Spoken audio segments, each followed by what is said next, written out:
Isn't it nice? It's really interesting way to have a conversation because it's like I hear my voice just as perfect as you hear your voice, and so it's like kind of like locks you in right here. Yeah, this is probably Randy's money, huh? Thank you. Oh yeah, the whole thing. Yeah. I mean, it wasn't super cheap. I tried to get like the nicest of like certain things.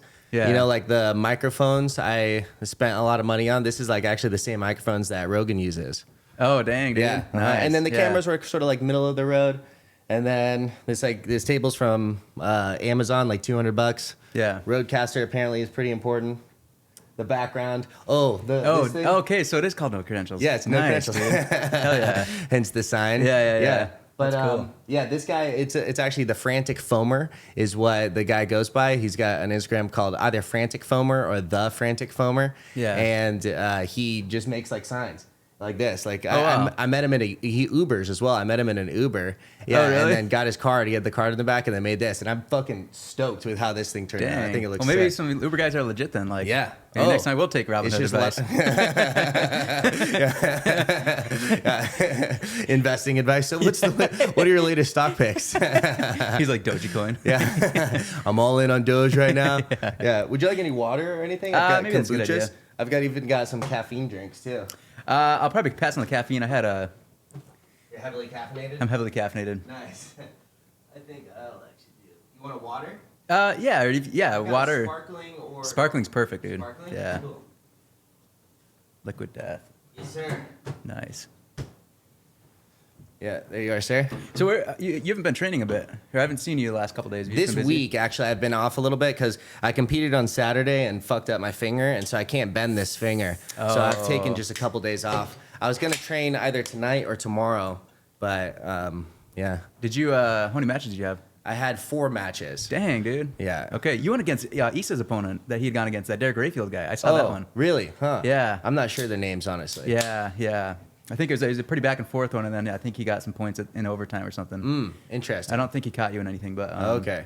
Yeah, I won 1 by submission and lost 3 by points, actually. It was not a good performance for me.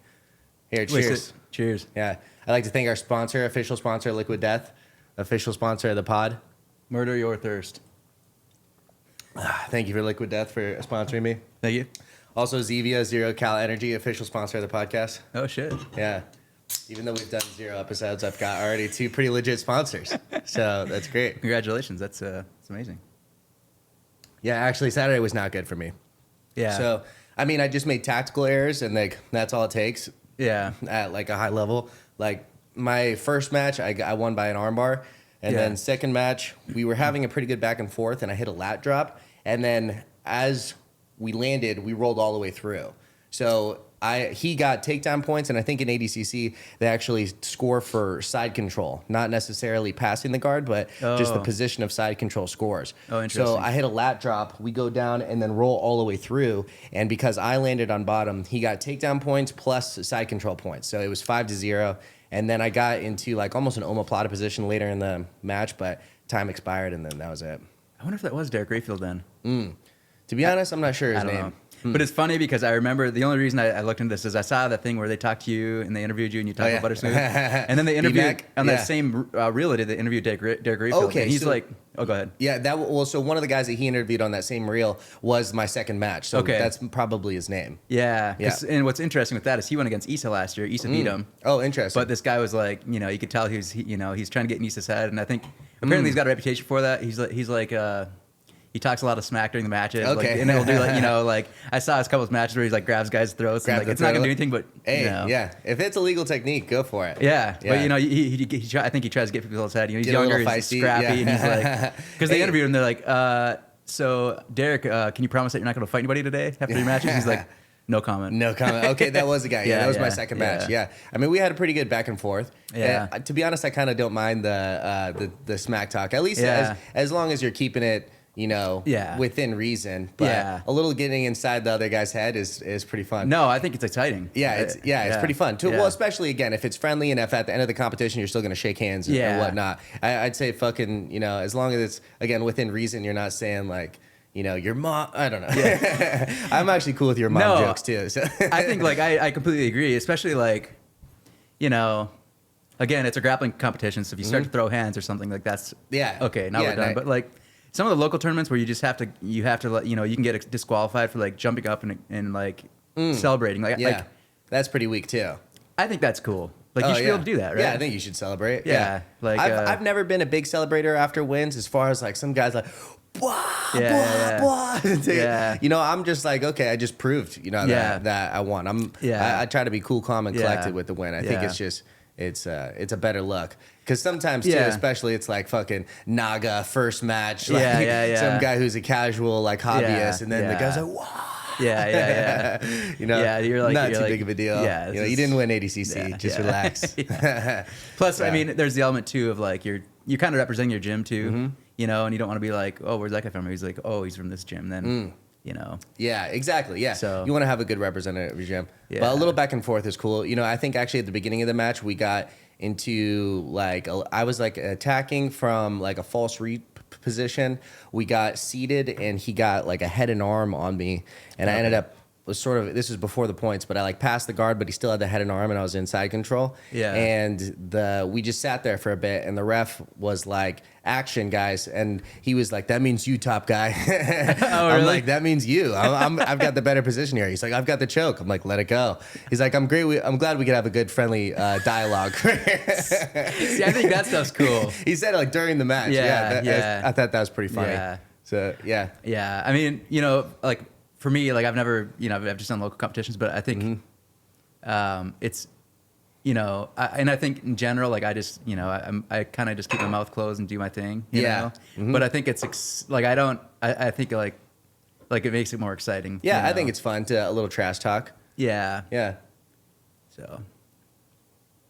Especially like as you get in like bigger competitions and stuff, like I think the whole lead up to it is fun. I mean, what like martial arts are or combat sports, it's like entertainment just as much as it is the sport. Yeah. The whole surrounding of it makes a big deal. That's why like there's certain people that have adopted personas. Yeah. Like even Gordon has said like his whole thing is a persona that he sort of like honed or not honed, but it was a deliberate move to be like a big shit talker and all of this and be a big persona behind the actual success as well. Yeah. And it's like helped him financially because like him or hate him, he gets a lot of eyes on the sport and he's bringing attention to it. So it's kind of like that all press is good press. So even if you're like, people are saying like, oh, he's a cocky motherfucker, all of this, there's people talking about him. So it brings more eyes to the sport. I mean, that's true, dude. And he like, especially like the, like the whole YouTuber thing and like Jake Paul, and like, I mean, Jake Paul too, I mean, he's almost famous for how many people want to see him get knocked out. Exactly. Yeah. I know. I was like what drives a lot of his viewership is people that want to see him get fucked up. Yeah. Yeah. I was at work and we were off duty and I was at work and we weren't on a flight obviously. And I was laying down, and I'm like watching this thing. I was like, why is my heart racing watching this stupid like YouTuber guy? Yeah. Huh. Did you watch the fight? The Nate Diaz one? Oh, okay, nice. Yeah, because at first I was like the pay-per-view? No. Oh, okay. No, so found other channels. Nice. Yeah. So you're watching it and like what, getting nervous? Like, come on. Yeah, I was just stupid because in my head I was like, first of all, I was like hating myself for even wanting to watch it, but I was like, well, I have nothing better to do. So I pulled it up and then I'm sitting there watching it and I'm like, Nate Diaz is kind of just doing his thing, but I'm like, come on, Nate, you got to, Yeah, let's do it. Let's make it happen. Yeah. It's interesting. I was just listening to God Saad on Joe Rogan's podcast. You know that guy? His name's Gaadsaad. Is I think how you spell it? Like a lot of his socials are the Godfather, like Gaad. He's like Lebanese or something. That's just his name is God. Yeah. But he talked about how there's studies that people who identify deeply with a sports team or like it could be in like an MMA case, like a UFC fighter or something, your testosterone actually goes up when your team wins and will go down when your team loses. Interesting. So people talk about having like such or how guys have such emotional responses and so heavily invested in the games. There's actually a measurable increase or decrease in your testosterone, whether that your team wins or loses. Really? Yeah, it's interesting. Like dang. So like I guess they've known that a long time for the individual. Like if you're an athlete and you go out into a fight and you win, your testosterone like measurably increases, and vice versa. If you lose, it measurably decreases. But it can also happen just from actually watching sports. Wow. So if your team is doing great, your testosterone actually increases, and if you your team fucking gets their shit kicked out and you're heavily invested in it, your testosterone decreases. Wow, that's interesting, man. That's like that's some primal shit right there. Yeah, I know. Yeah, that's cool. Yeah, yeah. It's interesting. I wonder. I mean, it's got to be something in our instincts, right? It's got to be like something that just bred for into a us. reason why you go up and down. Yeah, like the modern man today, like like let's just say our gym, we go compete, and we win. Mm-hmm. It's almost like you can maybe in a weird way compare that to like 2,000 years ago when like you went out on a hunting party to fucking kill a mammoth. Now you get it. Now you get it. Yeah, like that's maybe it's like positive reinforcement type thing. It's maybe. Like your body rewards you. Like that was the right move. Nice work. Yeah. It's also kind of like that. Like success begets success too. Yeah. Like the richer you become, the easier it is to make money, and like the more difficult life is, the more difficult everything is for you. Yeah. The more money you have, the more like gifts you receive, and like the stuff that you would probably need as someone without cash, but you just get more shit when you're it's like if you spend a ton of money at hotels, they'll start giving you free hotels. If you spend a ton of money on a credit card, they'll start just giving you money. If you like stay at certain locations, they'll just give you stuff because you're already spending more. So it's interesting. There's a lot of stuff like that. So I went down to Yuma yesterday for work training, and our medical director, he's like been a doctor for like 30 years, but he's retiring now, and he's just kind of the guy that comes in and like monitors what we do and make sure we do it right. And he's really good, like really good at what he does. But he left with this he called it his 5 pearls to be a good crew member. And one stuck out with me, and it's a very simple concept that I think all of us kind of know. And he basically talked about how we have a stressful job, life is stressful, and if you can embrace stress as a challenge, it's going to increase your longevity in your mental health, and you're going to grow. And he said that, but if you see stress as a danger and you avoid it, you're going to it's literally going to cause you're going to get you're going to manifest bad outcomes. And also your body, you're just literally going to lose your immune system's going to be all that stuff. The more you I guess accept the stress or let it affect you, it has physical ramifications. Right, you become a less healthy person the more stressed you are. So it's interesting how and obviously he's a guy that I look up to in a lot of ways. He's an accomplished doctor. He's done and the thing I think that really drives home his success too is he's such a humble guy about it. Nice. That's very cool. Where he doesn't need to talk about his accolades. They speak for themselves, and and then there's guys like that everywhere. But so when you hear stuff like that from him, it really inspires you. Nice. And it's just little things that you don't really I think it's in the back of your head, but when you hear somebody say it, it kind of brings it back, and it's man, all right, you know, because I'm starting, I have a lot of changes. I'm just doing this nursing school thing, and I'm, senior guy at my job, so I'm training people in, and it's stress is higher, but additional stresses are coming in your life. Yeah, but it's that was a little piece that I accept the stress. Yeah, and it kind of got me more excited and nice. All right, I'm gonna take on the day and then get after it. Wow, that's good. It is an important part of I guess just your own mental health, but I also think of being a man,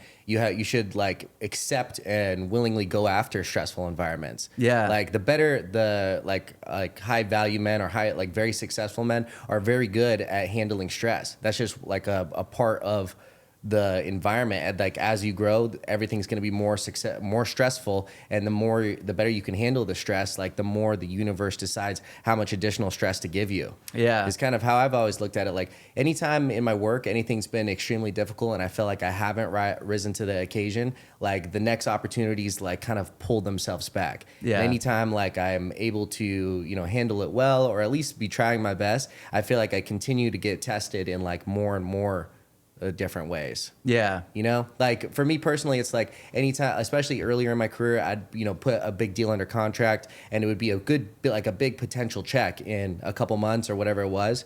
And I've always felt that anytime I haven't been trying my hardest, or I wasn't ready in some way, whether that was I just wasn't working my hardest or whatever, the deal would drop. The universe would take that away from me. It's you got close, but you're still not there. You're not ready. And it was it's only been when I've continued to just decide to pour it on and keep trying my best. That's when more things just ended up falling into place. But no, I think that's very true. And it's and I think everybody has their own path in life, and some people, figure those things out sooner than later. But I think in today's day and age, like, society tries to strip away, the role of a male, I think, and so like now we have society telling us all this stuff about, like maybe stress is bad, or like you can. Yeah. And like, I don't know. It's just,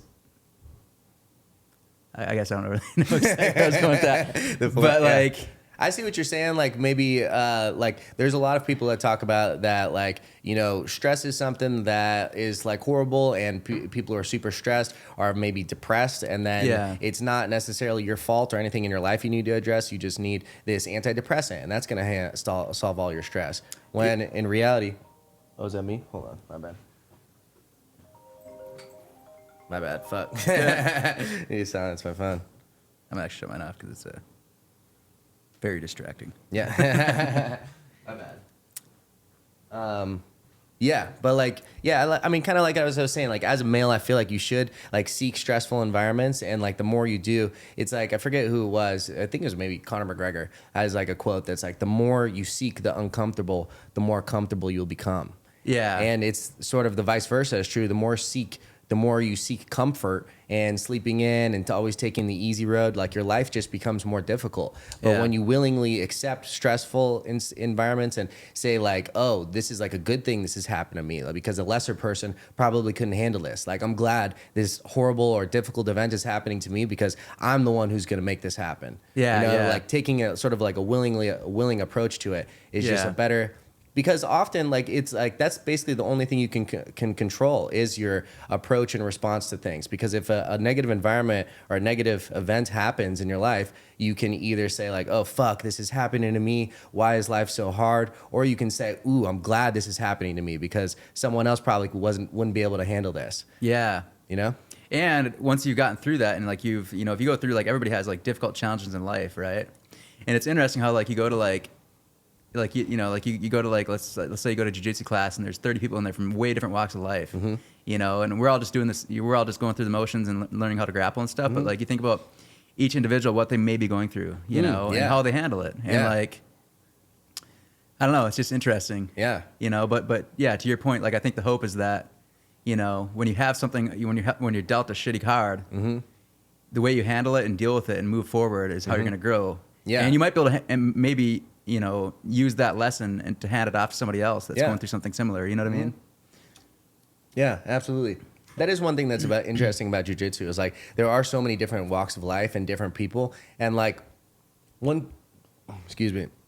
thing that's really cool that like makes it such like a great community to like develop friends in is because someone who sticks it out a bit, they're trying their best in at least one aspect of life. Yes. They're trying to improve in at minimum one aspect of life. And most people, there's plenty of people that probably can't say that. They're not necessarily trying to become better at any aspect in their life. And the people who do jiu-jitsu at least stick around for a long time. They're attempting to get better at least one. And I feel like that like has a ripple effect. Like the more, it does for me at least, anytime like I have to keep healthy in my day-to-day life, because if I'm staying consistent in training and not keeping healthy, I feel that right away. So that like makes me, when I'm trying my best at jiu-jitsu, I'm also trying to have the best diet and trying to maintain, and also too, it makes me work harder because I'll like have, I won't drink or anything before going to sleep. I'll wake up earlier and then I'll get more done at my work. And now because,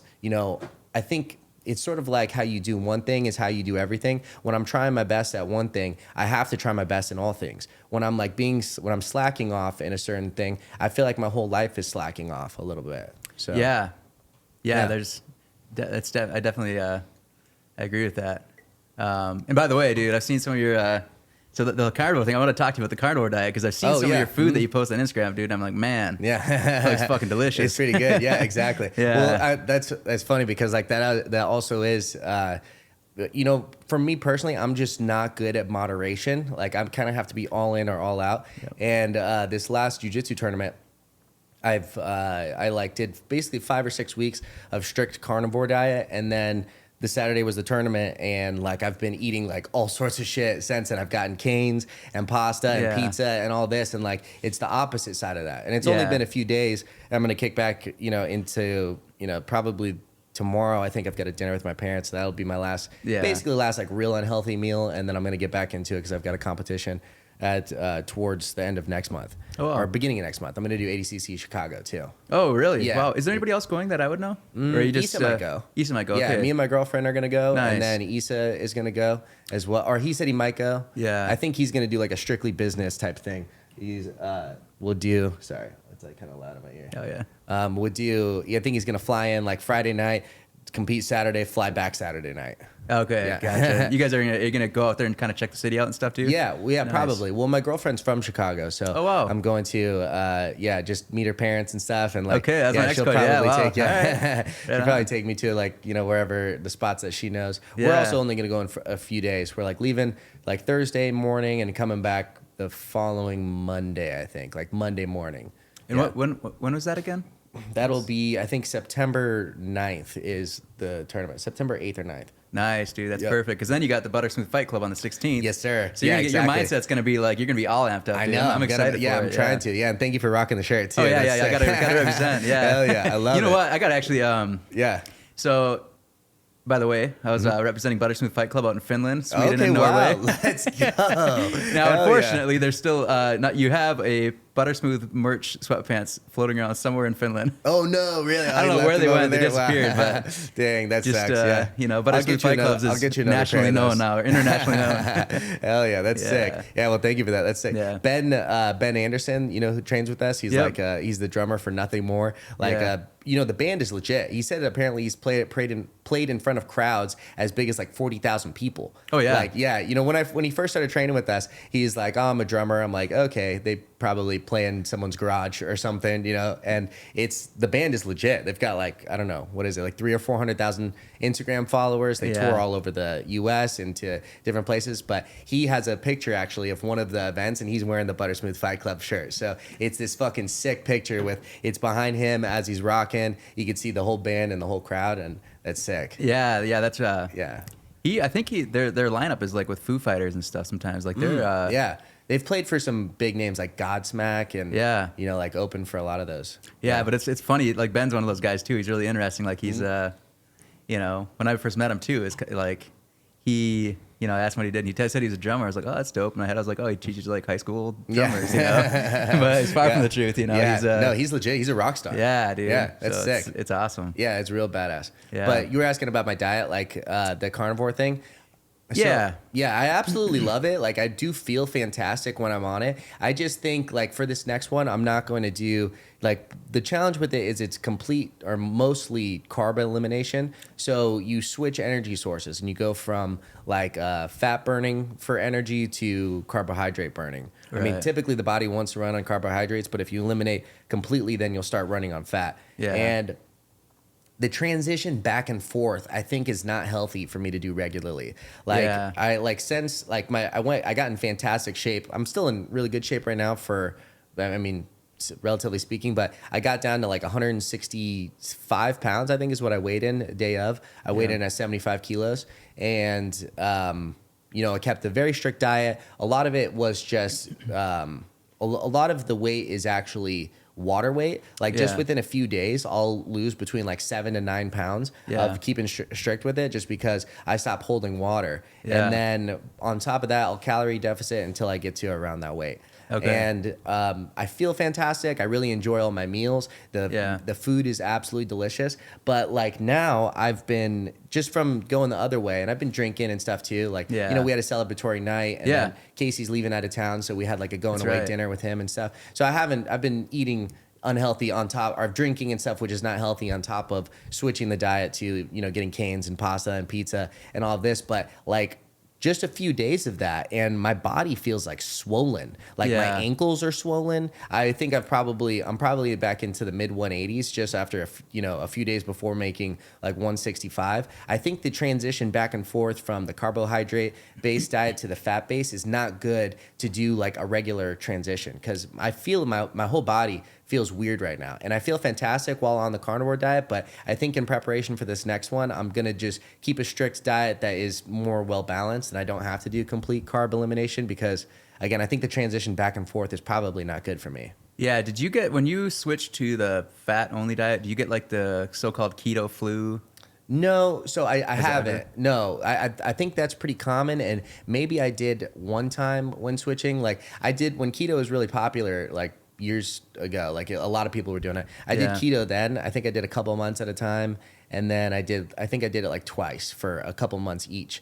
And now this carnivore thing, became sort of popular. People started talking about it maybe 2 years ago, and I think since then I've done it. Like this last time included probably 5 times. Okay. I've done like carnivore and like various levels of restriction. Like the very first time I did it, I did extremely strict. Basically just ground beef, steaks, and eggs, and that's it. Wow. And I felt fantastic on it. Again, every single time I do it, I do feel really good. And then the second time I was very wishy-washy. Like I think I'd occasionally cheat and eat like, popcorn or stuff like that. And then now these past couple times I've done it, I've basically been like 85% strict, 15% not crazy. Like I'd still have a good amount of fruits and cheeses, and most of the meat I actually ate was lamb because that's just like, it's been fantastic. It's so delicious. If you ever have lamb ribs, insane. Dude, we should do one of these times.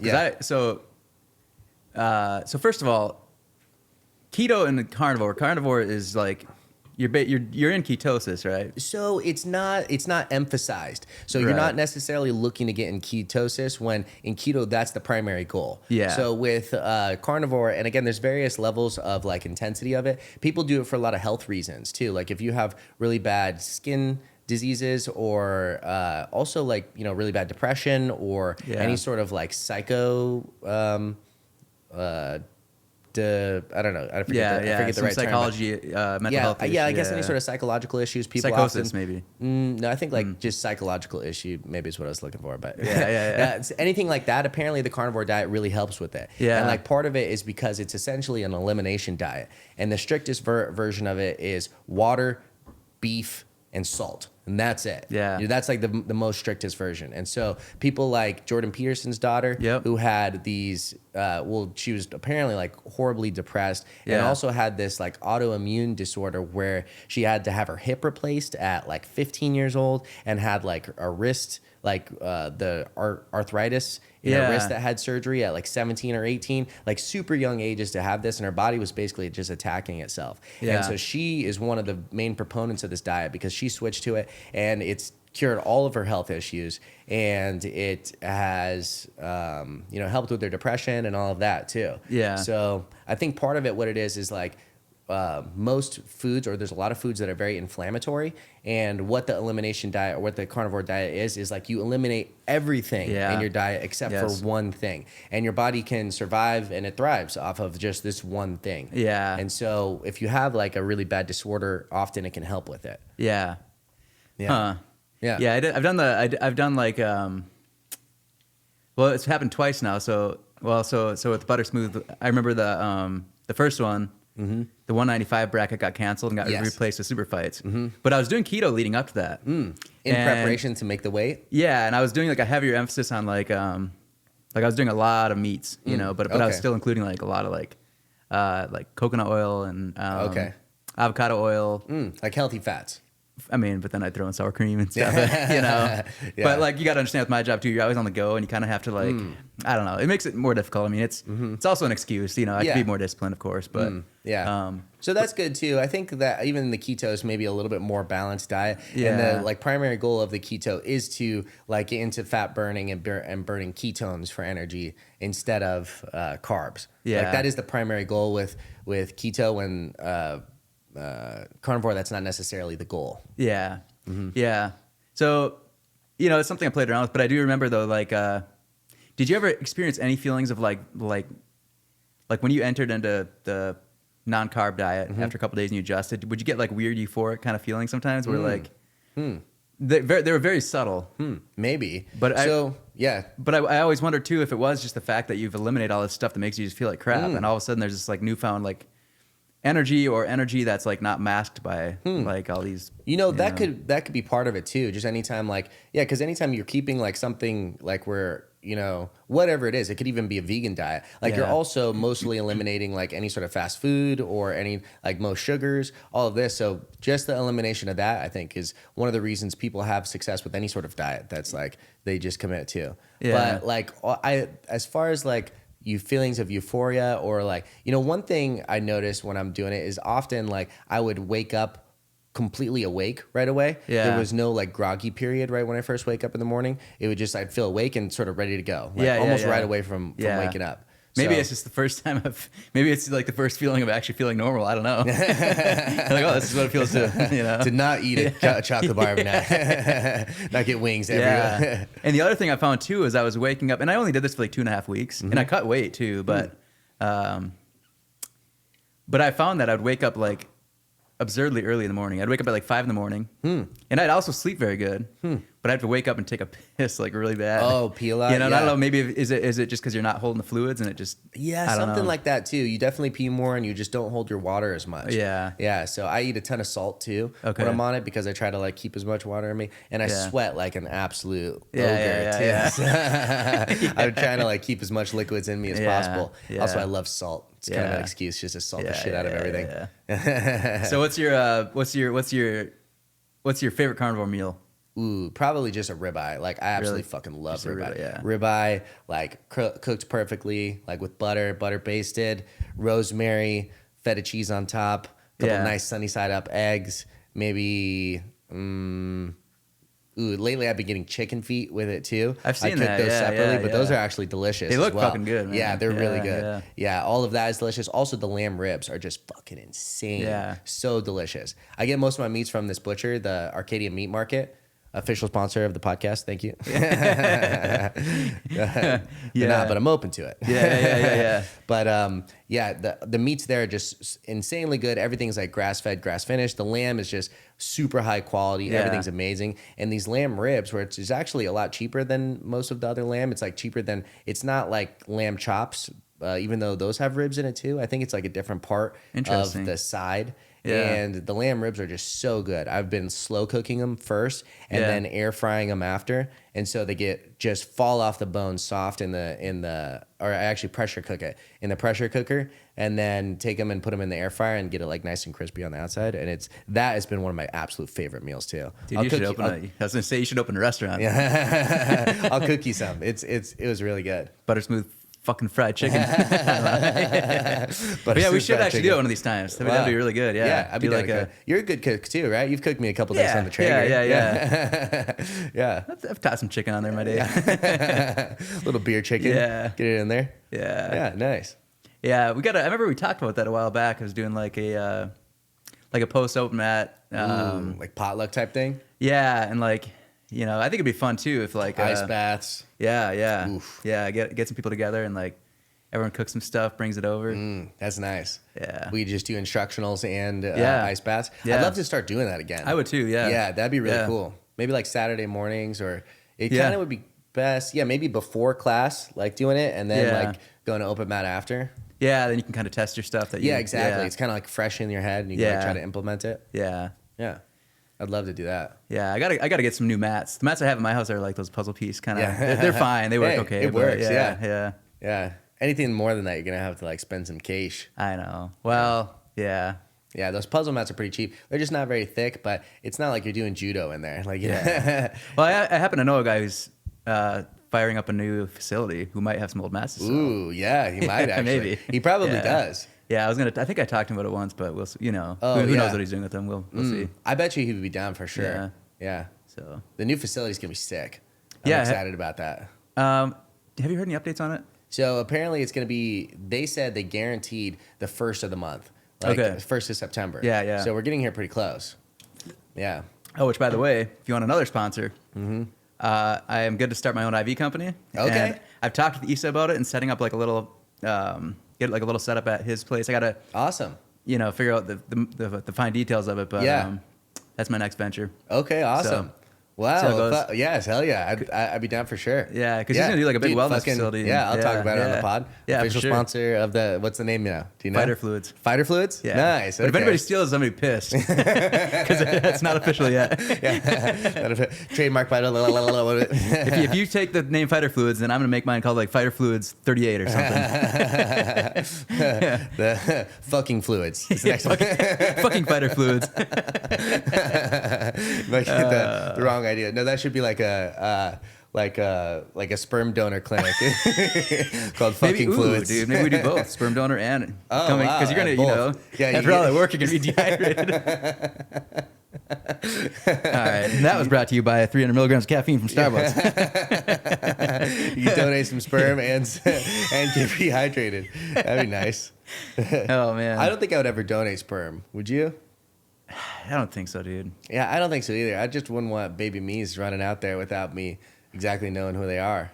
No, that would be. I mean, not any more than what's currently running out there. Yeah. Well, yeah. There was one time. There could have been some unintentional. You get that notorious knock on the door. Hey, Dad.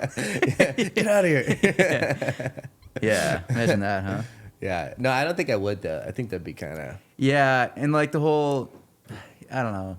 Aren't you going to feel like the father, low-key? Yeah, you are the father. Well, shit, dude, that's a good point. You actually are. Yeah, it's technically, like, literally your kid. Yeah. I couldn't do it, dude. Yeah. Yeah. Because they probably want to meet you eventually. Probably. Right? Yeah, and I think, like... Someone donated sperm for me, I'd want to, like, who is that guy? Yeah. Just want to see what he looks like, at least. Oh, man. Yeah. Oh, that's cool. Well, so if you wanted to do the Fighter Fluids at the next BSFC, you could have a booth there too. I'd love to do that. Yeah, I'm gonna have 5 sponsorship booths. So I've got 2 are sold right now, and I've got 3 available. I was gonna make a post here pretty soon talking about it. What I need to do is I need to find somebody who's like business minded that's like willing to help me set it up, because all this stuff's new to me. Mm-hmm. So there's this website. I have a friend that started it, but he's a busy guy, and he started it, and then he kind of was like excited about it, and then he got distracted with other parts of his life. But like he got the whole thing set up and going, and there's like because you have to be licensed under a medical director. You have to have like medical protocols to follow, like who you can treat, who you can't treat. Which for me that's easy. I'm just gonna focus on just like athletes. Mostly athletes. Yeah. Mm-hmm. But so who like can't you treat? So you start to get into like, elderly people that have kidney issues, and they can only get so many fluids if they have heart failure. It'd be a risk, yeah. Yeah, because there's like horror stories out there of like people starting IVs. Oh wow! On people they shouldn't. People? Yeah, it's like, it sounds like a simple thing, but you're dumping a liter of fluids into somebody. Like it's a lot of fluids for some people, Oh, so interesting, huh? You just got to be really careful with it. So you have to, especially elderly people. I guess you said like their kidneys can't handle it, or. Yeah, or like, you have to be like ready if you give them something in their IV and they're allergic to it, like oh yeah, that can be very dangerous too. Oh, wow. Like they could just not even know that they're allergic to it. Yeah. So you have to get, and that's the other thing, you have to get malpractice insurance too. But there's a company that provides all that for you, and you pay them a flat fee every month of like $300-$400. Oh, interesting. So I'm gonna look into that, but I heard that they're kind of changing their like the regulations or laws with it? No, they're just there's like some mandatory stuff you have to include with your service through them. So I don't really understand like how it works. Like I'd have my own LLC, but like you kind of have to have an LLC? No, I would have to. Yeah. All that's easy to set up, but I just need to find more details on this startup thing. Yeah, I guess just like the regulations behind it. Yeah, because I just want to be completely independent. Yeah. And I don't want to have to like start to change the way I do things because like you might kill an old person. Yeah, or it's more. I don't have to worry. Yeah, I don't know how you're gonna. Yeah, that suck. It would like ruin my Thursday. You like look around. You're like, so do you guys want a refund? Yeah. No, so just sign here. It says like 15, 20%, 25% tip. Yeah, they have the tip included already. Exactly. We even calculate it for you. I've seen videos of that, like people getting like saved like by lifeguards, and they pull them out of the pool. They're like, "Oh, thank you so much. Yeah, no worries. Just sign right here." And it's just like 15, 20, 25% tip. It's crazy. I don't know. You hear a lot of stories, but I've heard in some areas of like. I think in like Mexico, there's like literally I've heard cases of like in some of these like resort towns where like if somebody's literally having like a life-threatening event, like they won't treat you unless you pay them. Oh, really? Wow. Yeah, yeah. That's crazy. And I'm like, dude, that's wild. Like, that's wild. Yeah, that's one thing that's great about America. You could be dying, like they're gonna help you. Yeah, even exactly. If you have no insurance, no money. Yeah. They're gonna just saddle you with debt for the rest of your life. Yeah, exactly. But they'll treat you. Yeah. Like you cannot refuse care here. Yeah. But, which that's good. Yeah, it is. Not the debt part, but that we are gonna take care of people. Yeah. Like if it's your dog dying, it's not the case. You know, if they like need like life-saving surgery or something, like say they just got hit by a car and like, you know, maybe they can save it, but they got to amputate the leg. They'll be like, yeah, just deposit this $7,000 and then we'll save your dog's life. Otherwise, we'll put it to sleep. Yeah. It's wild. When I was in Europe, dude, one of my buddies, he was like he like walks with back pain. He was in the military there, and he's got like excruciating pain down his legs, and like they won't let him see a specialist. Like they're like, oh, you don't need this. It's social medicine there, universal healthcare or whatever. Okay, interesting. But dude, it's brutal, man. Like they have to like fight tooth and nail to say like this is not like optional for me. Like I have a legit issue and I need like an MRI done. Like it took him 5 years to get an MRI. Wow, and 5 years? Like on a waiting list and like pushing the healthcare system there to like let him get this done. That's crazy. And after he gets the MRI results, like to get the surgery is going to be like very difficult. He's like, I'm probably not going to get it. Looks like way in the future. Well, they might even be like, it's not, you don't need it. It's not necessary. Wow. Like you're it's not still like functional. life-saving. Yeah. As long as you're like alive, this isn't gonna, you're not gonna die with it. Yeah. Wow, that's crazy. Yeah, there's no like perfect healthcare system. I don't know exactly what it is. Ours is like insanely expensive. Yep. But like other places, or it's free, but it takes you 3 months just to book like a checkup visit. Yeah. You know? Yeah. It's crazy. So yeah. I don't know what the correct answer is. No, I don't either. Neither are perfect. Yeah. It was interesting. Like that's my first international travel, and like it was fun. I had a lot of cool things that I saw, but I came back mostly with gratitude, dude. Yeah. I was like, wow, to how good it is here. Dude, I was so happy. This was just your most recent trip? Yeah. Oh wow, nice. Yeah. Like there's a lot of fun, but dude, I flew in straight from Helsinki, Finland into Texas. Okay. Fort Worth, dude, and I like being a bad boy, I turned my plane off airplane mode and I fucking blasted "God Bless America" as we came in. Did you? I was so happy to be back, dude. I was like, wow, huh? It was just a rough trip, or what exactly was bad about it? It was a little different than I thought. Like in what ways?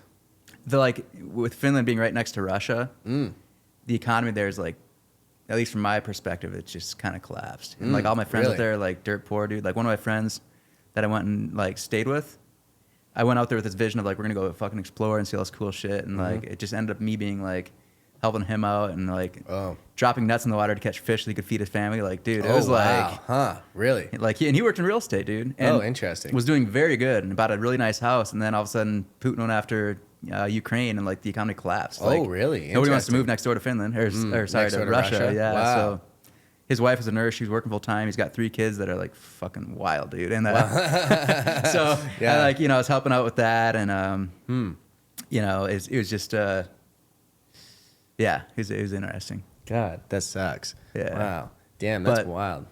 But I mean, it was good though. Like, but then I went to Norway on a road trip with another dude that like I knew from years ago, and he just turned out to be kind of a piece of shit. God, see, that sucks too. Well, that'll make it worse as well. Yeah. But like overall, it's a good experience. Yeah.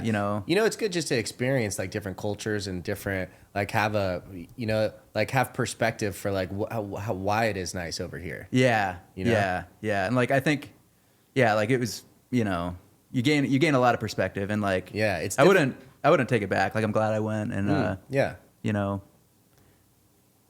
it's difficult to like understand perspective until you've like experienced it firsthand. You see that there's starving people in this area, or this economy is this, or there's third world countries, but without actually physically seeing it, that's got to be, it like you just can't rationalize it in your head. No. People just think about how hard their life is here. Yeah. Until you see like someone else's perspective, then it's like it's difficult to grasp. Yeah. And there's like stratus to it here. It's not like there's people who aren't suffering here or like really having a rough go at it, but I guess the difference is that there's just an equal opportunity for anyone to do things here. Yeah exactly. The other thing I noticed out there too, dude, is like everybody gets taxed like crazy. Interesting. Like our whole tax system here, like, you know, let's say you make X amount of dollars. Let's say, you know, you get taxed a certain percentage up to 60,000 a year, and then after like 60,000, 100,000, goes a little bit up. Yeah. Over there, dude, like, no matter who you are, it just seems like they're all in the same tax bracket. Yeah, it's interesting. Or like, there's not like a lot of like. It seems like there's really high class, and there's like the middle class. There is like not even really middle class. Like they're like kind of just poor or wealthy. Yeah, it's just interesting. But I don't think it's always been like that either. I don't know. Interesting. So, yeah, I've never been to Finland. Yeah, I've been to Europe like twice, I think. I went to England once, and then I've been to England twice, and then to Germany and Switzerland once on one trip as well. Oh, interesting. I haven't really experienced like over there. I'd love to. Just go backpacking and like check shit out. Yeah, I think that'd be badass. Yeah, if you could go anywhere right now, what's your destination? Ooh, where's Joey Werner going? Your mom's place. Oh shit. Well, she's got a, you know, she makes good food. I love good food. Yeah. No, you know what? Honestly, I've just got so many places I'd love to explore. I don't necessarily have like, oh, this has to happen. I'd love to backpack through Europe one day. I'd love to just explore more of America too. I think there's so many places in America that are worth exploring, or like there's a diversity of culture just within the United States, and I'd love to check out, you know, Northern California, and you know, there's probably a million places that I'd like to experience in the United States as well. But yeah, I don't know. It's hard to say. You know, I'd like to even just explore Arizona more. Me and my girlfriend went up to the edge of the world last month, and it was so fucking cool. Do you know what the edge of the world is? Well, I saw some of your posts, dude. It looked pretty fucking badass. It's really cool. Yeah. So it's this spot that's like right in the middle of Flagstaff and Sedona, and you actually have to drive up to Flagstaff to get to it. And then you take this dirt road for about an hour southwest of Flag. And you get to the end, and essentially what you're doing is you're driving on this giant mesa, and you get to the end, and it just falls off. And location-wise, you're right in the middle of Sedona and Flagstaff, but you're at an elevation that's as high or higher than Flagstaff. So from this edge, you see all of Sedona, all the mountains, but you're higher than the highest mountain in Sedona. So it's this view that's just absolutely insane. And we camped right in front of it. We woke up for this. I mean, it's out of a movie, like how fucking beautiful it is. Yeah. Just absolutely insane. And we're like, wow, like this is just within a 2-hour drive to us. This is like this movie-esque view and experience is a small little drive away. Yeah. And so we decided to do something once a month. We're just going to go explore somewhere in Arizona. That's awesome. Yeah, dude. just make a little camping trip, like once a month, go explore. We were actually going to go to Greer this weekend, and because Greer is the highest elevation city in Arizona. Oh, it's interesting. Like 8,400 feet up there. Oh, wow. Mm-hmm. And with it being like warm down here, I'm thinking just like highest elevation. Let's just get out of the heat, like wherever it is. And so we were planning on going up there. And then I was talking to my buddy that I work with, and he's got a cabin in Payson. He's like, hey, if you ever want to stay at my cabin, you're more than welcome to. I'm like, well, it's going to be hot over there. He's like, this Wednesday, today actually, it's like a high of 85 over there. I'm like, and a low of 65 or something. I'm like, oh, that's nice weather. And so I check it out, and it's actually better weather in Payson at 5,000 feet elevation than it is in Greer at 8,400 feet elevation. Oh, really? Weekend. Isn't that weird? That is really weird. Yeah, it's going to be hotter in Greer, even though they're 3,000 feet higher. Interesting. I don't get exactly why, but so we're actually going to go to Payson this weekend. Interesting. That is a good point, though, dude. And that's the other thing, too, is like, I was talking to a couple people in Europe about that where, you know, they're like, especially in that area, they're like, we don't see a lot of Americans. And then they're like, but I've always wondered why Americans even travel, because they have everything there. Because they come over here and they're like, dude, like, this is insane. Yeah. And it's true, dude. Like, that's what... I think what makes international traveling hard for me is like there's so much here that you can see. Yeah. And even like in Arizona, and I could write a book on why Arizona is the best state in the United States. Yeah, I love Arizona. Yeah. I fucking love it. Like I didn't even know about the edge of the world thing. Yeah, it's and I've so been cool. to Sedona. Like I've been all over Arizona. Sedona's badass. Yeah. Yeah, you got to go check it out. Yeah, it's sick. Yeah, it's totally worth the trip. Definitely do that. Yeah. Eastern Arizona is pretty fucking cool. I don't know where it is in relation to Greer. Greer's like northeastern. Yeah, but there's another town right next to it, Springerville. Okay. I think that's actually up there. I think it's very close.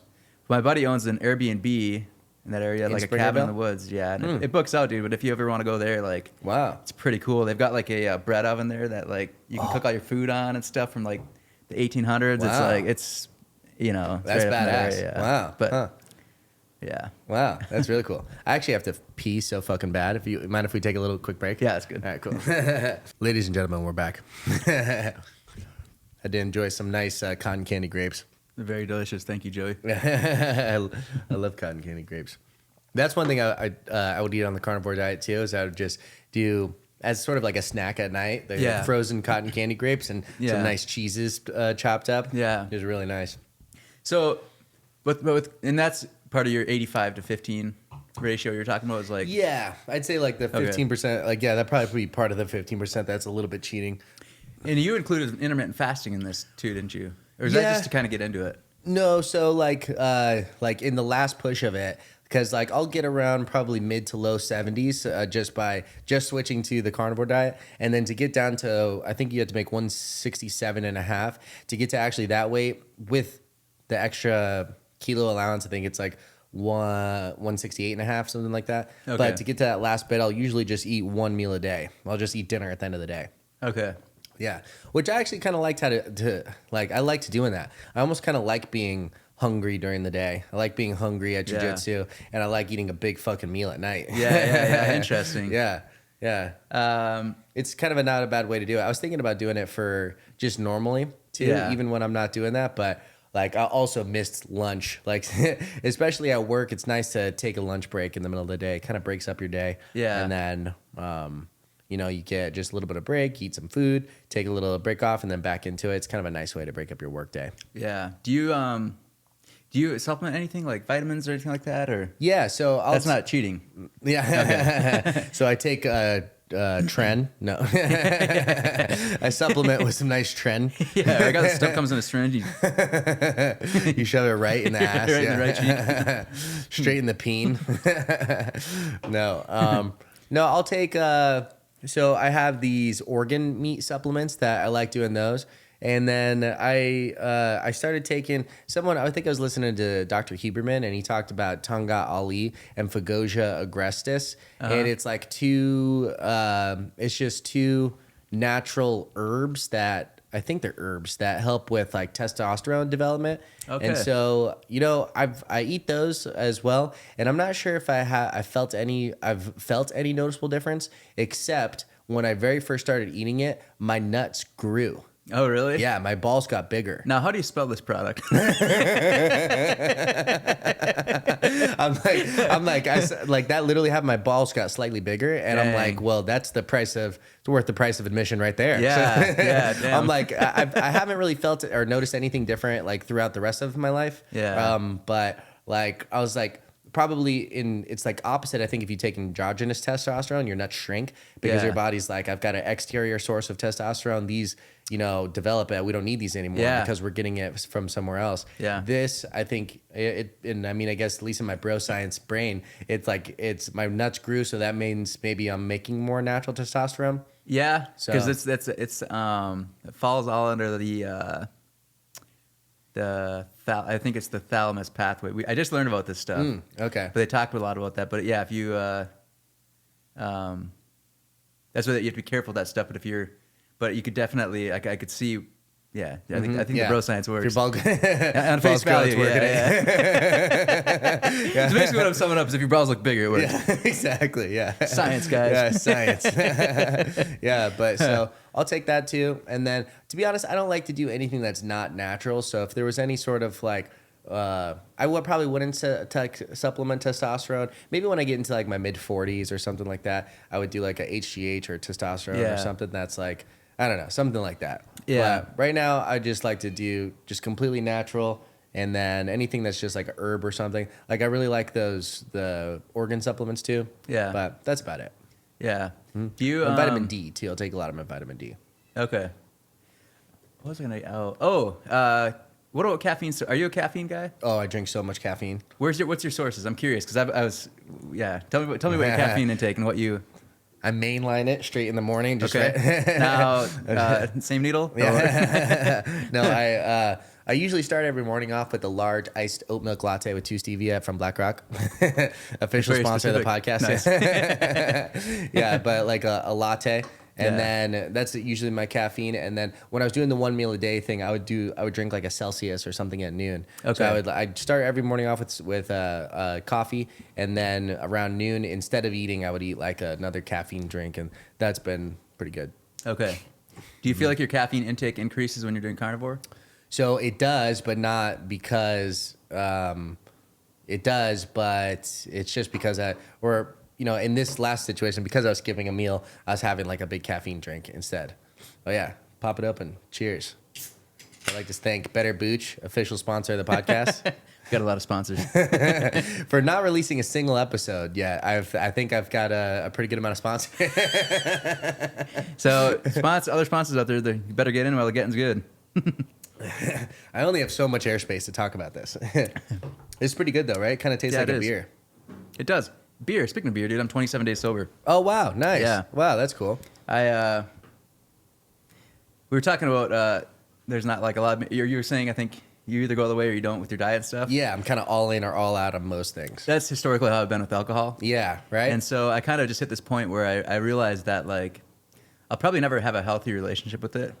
I'll probably like, I can't do one or two. I'll just kind of like, we're going to take this to the woodshed, So yeah, I'm the same way when I drink. I like to drink, not just have a drink. I'd rather just not drink.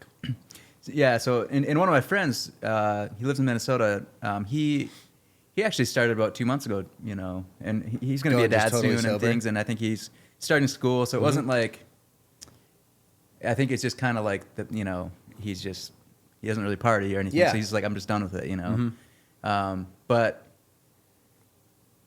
yeah, so I kind of, I just stopped, and I don't really like, I'm not like, I'm done drinking forever. Sure. Because I don't think that's like a reasonable mindset. Mm-hmm.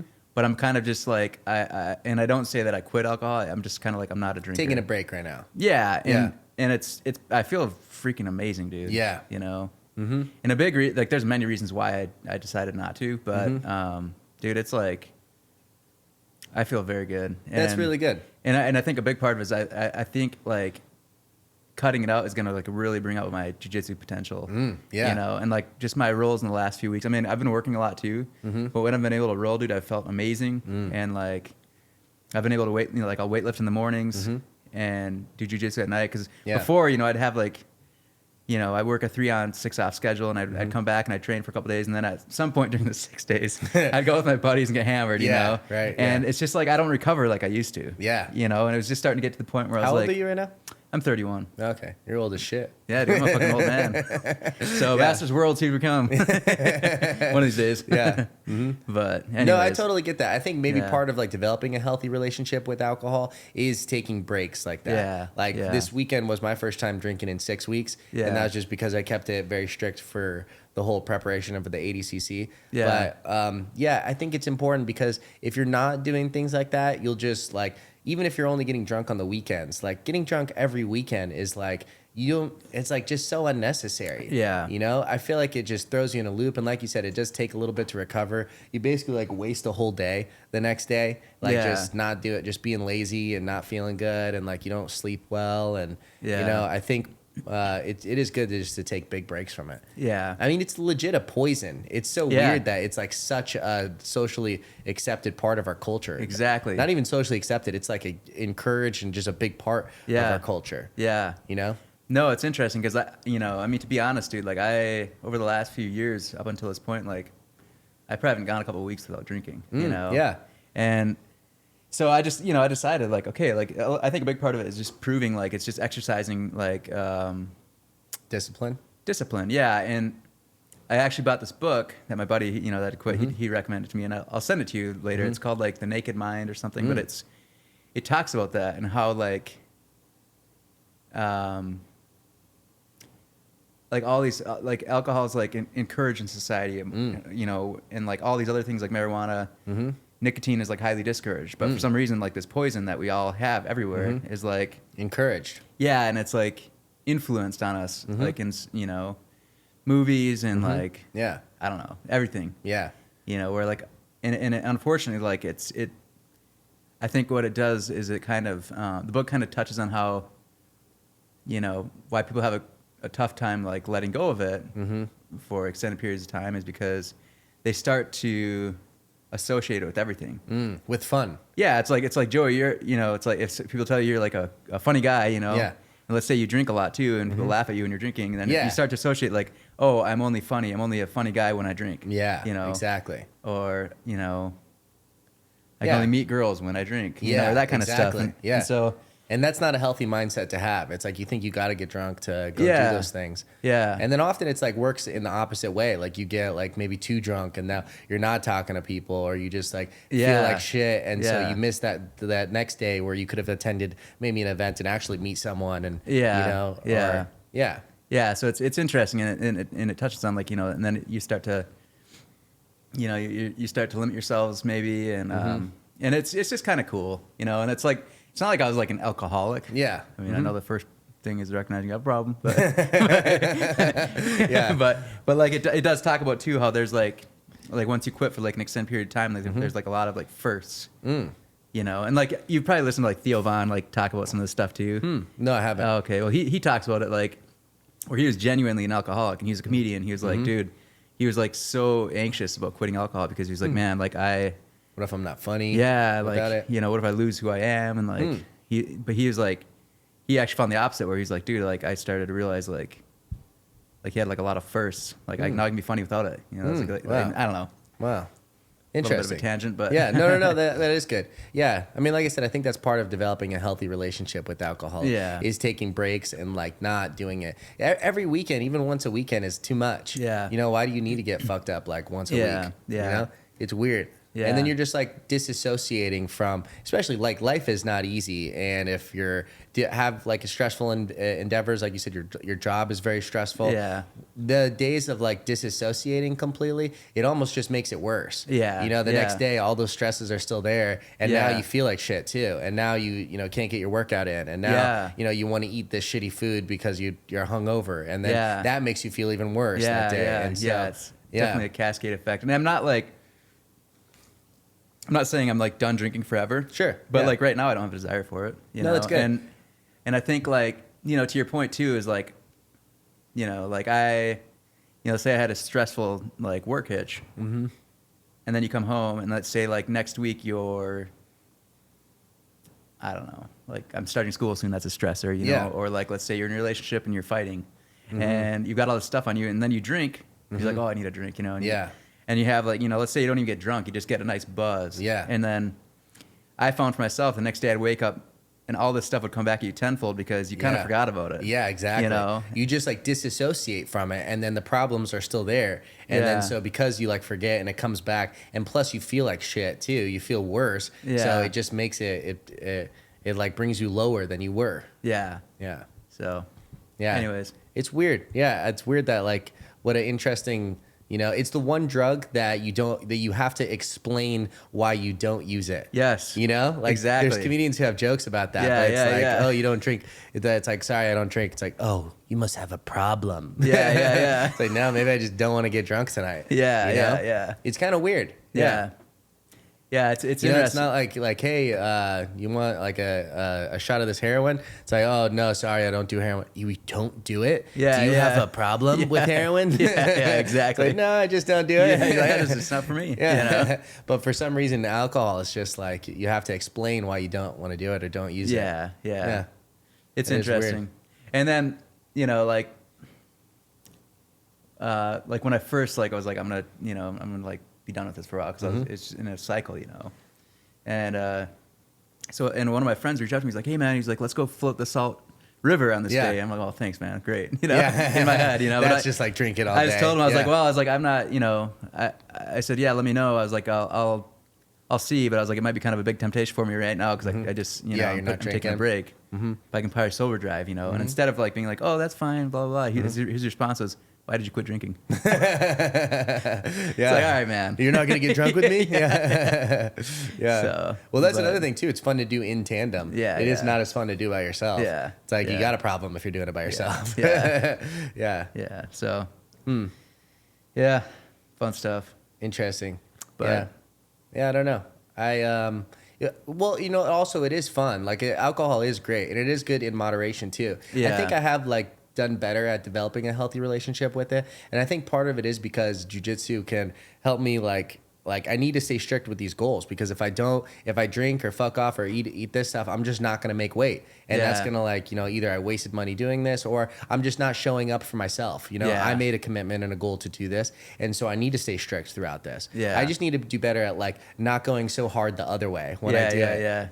It's like, well, that's another thing too. When you go sober for a while, you develop a lot of momentum. And I feel like there's like legit, like such a good feeling when you wake up Monday morning and you haven't drinking in 8 days or 10 days. Like you didn't drink that whole weekend. It's like I got like fantastic workouts that weekend. I just feel good. My sleep is all good. And now it's Monday on a day that like, some people just come in like, fucked up and not feeling good. And Monday is just like, the Monday blues or whatever that they talk about. Like people just don't like Mondays in general. You feel like the opposite of that. You feel like, wow, it's a fucking great day. And you could be like very productive on those days. And I think you just develop momentum, and the more you do it, like I actually take every January sober. I'll do like every January sober, and it always ends up turning into like most of February too. Like, sometimes like a big event will happen, and then like I'll break it. But on February 1st, I'm never in any rush to like start drinking again. I just feel so good, and like I said, I develop momentum the more sober I go. So. See, it's interesting for me, and I was my buddy, his name's Tim Warney. He's out of Minnesota. He actually trained at One Love for like a couple days once. Once upon a time. Nice. But he lived here a long time ago. But But we were kind of talking about this too, how like we would do sober October, and it was like, dude, we'd like drink until like midnight starts on October 1st. Just like, and then like we'd go out, because then it's Halloween, I think the 31st or something, right? Or we'd go out that weekend or whatever, our first time back, and we're like, well, it's only 9 p.m. Eastern time. Or you're starting to like calculate, well, where's the midnight somewhere else? Like, technically. But you started off today. But it's November somewhere. But it's a different mindset, though, to your point, where you're just like, all right, like, I feel so good. When you're taking off this month and you like plan that makes it tough too when Halloween is always like a celebration too. Yeah. Like I feel like, because people say like January, that doesn't make any sense. Like October, it rhymes with sober. Yeah. Like January in my head just makes so much more sense because for one, like the holidays, I always drink too much, or just, you're a lot of family events and just time off and, a lot of bank holidays and all of this for all of November and December. And work is historically slow during that month, at least in my industry. And so I'll end up just like drinking too much during those and, fucking off too much. And then January, it's like new goals, new year, all of this stuff. It's just work. It just seems like such a good time to get sober. No, that's actually a pretty good point. Yeah, I think for the past like 5 years at least, I've done sober January. Yeah. So I really like that. And then I think like it is important to take breaks throughout the year, because if you if you don't consciously do it and you have a proclivity to want to do alcohol a lot or get drunk a lot, like you'll just naturally do it. Unless you make the conscious decision to like have sober weekends or have sober streaks, then you're just gonna get fucked up. And it's such a common thing that people like underperform or really throw their lives away, even like the extremes of it from alcohol. So you should have like a tempered approach to how you address alcohol. Well, and it's interesting. I think genetics play a big role too. I think it does. Yeah. And it Your turns parents out were that alcoholics. Well, they were not. Oh, your parents weren't? No. Well, no. I think my dad in his younger years he did some. He had a lot of problems, but like my mom is pretty much Finnish and Swedish, and like Finn population is notoriously known for alcoholism. Oh, really? Interesting. Yeah, like it's pretty like.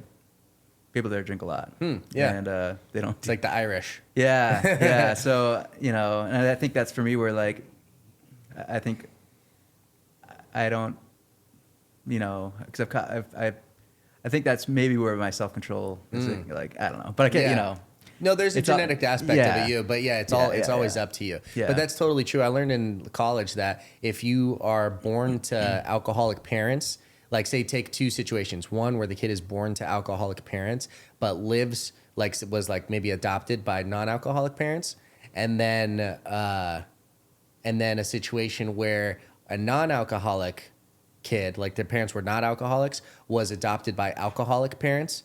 So either this person has this genetic predisposition where their parents were alcoholics, but they're raised in an environment where they don't drink alcohol, versus this person does not have genetic predisposition, but they are raised in an environment where their parents do drink alcohol.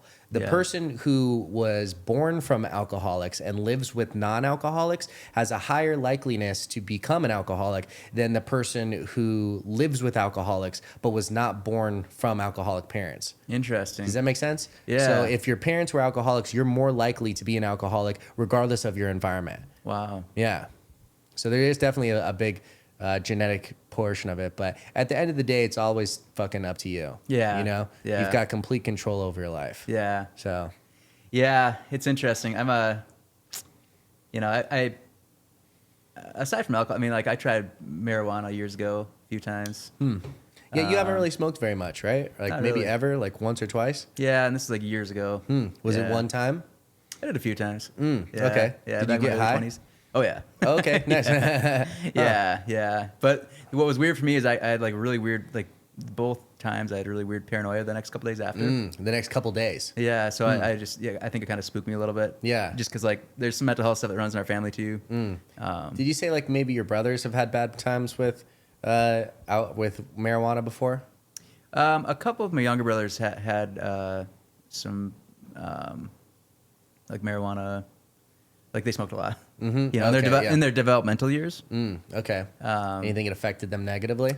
Well, it's like what came first, the chicken or the egg? You know? Okay, yeah, maybe they were like that, or maybe it was marijuana. Yeah. It's not for everyone. No. You know? It is like, it's a psychedelic. Yeah. It's like one of the more mild psychedelics, but it's a psychedelic. Yeah. And people can have like psychotic breaks from like a really, you know, too much weed. Yeah. And that could have been why I freaked out too. I was like, oh man, like am I going to Maybe your brothers and stuff too? Yeah. But like, it's interesting though. Like I think, you know, like I've, you know, I used to use nicotine all the time. And like, I think what happened with me was like when I quit using nicotine, I started drinking more alcohol. Okay, yeah. And now that I've cut both those out, like I drink, you know, or I don't do anything, you know, and I'm like, man, like, I don't know, like it's probably better if I stay away from drugs because I'm like, just do nothing completely. Well, because alcohol gets like, it's like, dude, I'm gonna go on an adventure now, you know, and it's like I think like my mindset is like I don't like if I don't control it, I don't have like the greatest like I'm not like I think I'm like not at all the way, you know, like yeah, I see what you mean. When you are drinking or doing nicotine or whatever, it's like you got to just do a bunch of it. Yeah. Like my brother Jared, he'll have like one or two beers and then he'll literally put it down. And he'll be like, I don't need any more. And he'll be like, I'm exercising self-control. Nice. Yeah. Some people it's really easy. Yeah. For me, if I have a couple drinks, I want to have a couple more. Like I always like want to get drunk. Yeah. So if I'm drinking, I just gotta like understand that like I gotta really be conscious of not accidentally taking it too far, or just plan on not drinking, and that's usually what's a little bit better for me. But because the next thing you know, then you become the bartender, you're feeding people limes and beers. Remember that? That was hilarious. One time it was like, God bless you for your volunteer work. One time it was like New Year's Eve, was it? I think it was like a big event. It was like Christmas Eve or New Year's Eve. I think it was like sometime in December. We went to Patty's here in Old Town, and one of the bars was like closed, like no one was behind it, but there was just tons of people looking for drinks, and so I just got up behind and I was like, you next, what do you want? He'd be like, I'll take two of these. I just grab all these empty beer bottles, put them in front, like, you next. Just a dumb drunk activity. Yeah, that's funny. Good times. That was a good time. See, that's another thing too. You can really have so much fun doing, like you'll have a ton of fun like on drinking experiences. But it's good, like kind of like you say, not to just like know or tie fun to alcohol. Where like if you don't have alcohol, like that's what you know is fun. Yeah. So, excuse me. But you know, I'll reel it in for a while. You know. Yeah. And it's good timing too. Like I have to keep my right now it's like I'm in work mode. You know, like. Nursing school is coming up. I'm working. We got the big BFSC. Yes, sir. BSFC. FC too. Yeah, let's go. So I'm super excited about that. You were a great part of the last one. You're like head coordinator. So I'd love to have you as that again. No, like I said, I got the time off, and let's go. I'm excited for it. Yeah, I'd love to. I actually have like days leading up to it and after. So awesome. Yeah. So I'll be awesome. Yeah, I'd love to have you just like come set up with me too. We can like make make the brackets together again. Yeah, all that was super fun. Yeah, I really enjoyed the process. Yeah, me as well. Yeah, I really liked everything leading up. Yeah, the joke, you came up with the joke. For anyone who was there, the Star Spangled joke, that was Star Spangled Banner joke. That was this mastermind right here. Joe pulled off like a boss. It was hilarious. It worked out pretty well. Yeah. And when I watched the replay, I should have let it marinate a little bit more. Yeah. Well, I remember I was standing in the back, and you're like, all right, everyone please rise for the Star Spangled Banner. Exactly. Yeah. Well, I'll just tell the story. Is like, so basically, the whole thing looked pretty legit. It's the very first time I put on a tournament, and there's plenty of shitty jiu-jitsu tournaments. So I think some people didn't know what to expect. And so they were coming thinking like, oh, maybe it's going to be not very well run or not very well presenting or anything. And you come in and everything looks fucking legit. It did, dude. It looks nice. Yeah, everything looks sick. Very My mats, I tried to not skimp on anything. The mats had the custom logo right in the middle. They're nice mats. The facility is really nice. Everything looked really, really nice. Yeah. And everyone's, kind of like, okay, wow, it's looking pretty good. And I had remember that aerial view camera that was right on top of the mats? And I was like, oh, dude, fucking first matches were starting at 1 p.m. Without saying anything, at like 3 minutes before, I turn on that aerial camera. So there's a live feed of the camera of an aerial view of the mats projecting on the wall. So the whole... everyone who's sitting there has like this view of it. And like people are like, oh, shit, look at this. Wow, what the fuck? And... looking at it like, okay, wow, everything's looking pretty legit. And so 1 o'clock comes, I'm like, okay, everyone, please quiet down, come to your seats. Everyone quiets down, come to their seats. Like, now everyone please stand up for the Star Spangled Banner. One guy was like, oh shit, Star Spangled Banner? Like, what people are looking around. My stepdad's like, there's no fucking flag in here. What are they? Didn't even know either. Yeah, he's like, what is he going to do? And so I have a microphone like this. I just walking around waiting for everyone to stand up. I go to the middle and I'm like, oh, sick. And I just have a naturally terrible voice. So I start laughing. I thought it was beautiful. Everyone starts laughing and it just killed. It was and I'm like, everyone sit down. There's no Star Spangled Banner. So go ahead. I was just going to say, we got to come up with something funny again to start for the next one. Well, you know what the funny thing is like when you're, you can tell everyone to quiet down and everybody's got their eyes on you. Like you could probably be like, everybody stand up and please do a 360. And I bet you everybody would. You or just something random, because they're just like, oh shit, well, I don't know what this is, but all right. Exactly. The Star Spangled Banner, we could do like Pledge of Allegiance or something. Something that like groups are used to doing. Yeah. Well, I think it's in the Impractical Jokers. There's they like have this little they have everyone in this waiting room that's urgent care. Mm-hmm. And they play this little like noise, like it's like a little ding, and they have all these actors in this room. Maybe it was something like that, but what they do is like then there's like 2 people that are just there for their appointments, and every time the ding happens, everybody would stand up. And the first 2 people sitting in the room that weren't part of this, they were like, "What the heck?" And then it dinged again, so then they're just like, "Well, I guess we stand up." So then, pretty soon, like they had like the actors slowly leave, and pretty soon it's like, this room full of people, and like. Just the 2 people. And then I think and then and then like a bunch of people came in, and now these 2 people have been like conditioned to do this, right? Yeah. And the ding happens, and they both stand up, and then everyone else in the room is looking at it all funny, and they get really embarrassed and sit down. So it's just kind of funny. Wow, how funny! Yeah. Wow. How funny. Yeah. That's hilarious. Yeah, people are so susceptible to groupthink. Yes. Yeah, and like it's the herd mentality. Dude. Yeah, it is. You definitely don't realize it. Yeah. Like there's like studies where there'll be a group of like 6 people, and it'll be like 4 lines, and say like which one is the shortest, and lines 1, 2, 3 are like the same size, and maybe like lines 1, 2, or 3 are huge. Line 4 is really small, and so like 4 would be the correct answer. Yeah. And then they'll go down the line. Like 1 through 6, and the number 6 is the only actual person there. Yeah. Like number 1 through 5 are all actors in on it. And so like they'll go down the line. 4 is the smallest. They'll ask what's the smallest. Number 1 will say 1, and if you're looking there, you're like, wait, what the fuck? And then number 2 will say 1. Yeah. And then number 3 will say 1. And they're also will say the incorrect answer. And now it gets to this person. And that's what the whole study is about, to see how they respond. The majority of people will respond to saying whatever the group said. Because if 5 people just said number 1's the shortest, they're like, well, maybe I'm seeing it wrong, I guess. Yeah, I don't want to be the guy that. Yeah, I don't want to be the one asshole. You're like, I don't want to look like an idiot. Yeah, maybe they're all dumb, but I'll be with them. Yeah, exactly. Yeah, it's so weird. People like will do that. Yeah, so, it's interesting. Yeah, it's weird. Like we're just like a giant like amoeba of dude, you know, and there's something like group think that is beyond each individual. People like attach to an idea, and that's why like ideologies are dangerous. I feel like representing yourself as a political party is dangerous because once you identify as a particular political party or identify as any particular group, you have a proclivity to only think what that group thinks or have a bias towards what that group thinks. Maybe 100%. You don't identify 100% or maybe you'll disagree with things, but you have an inherent bias once you've adapted as a group that this is the correct way of thought. I just feel like all of those things are dangerous to do. It's okay to have political leanings and stuff, but I think identifying as a group is one of our major problems with our whole political, how things are run. No, I think that's a very good point. I think it takes true courage to really step out and say like, I'm not like this. I'm not part of this, or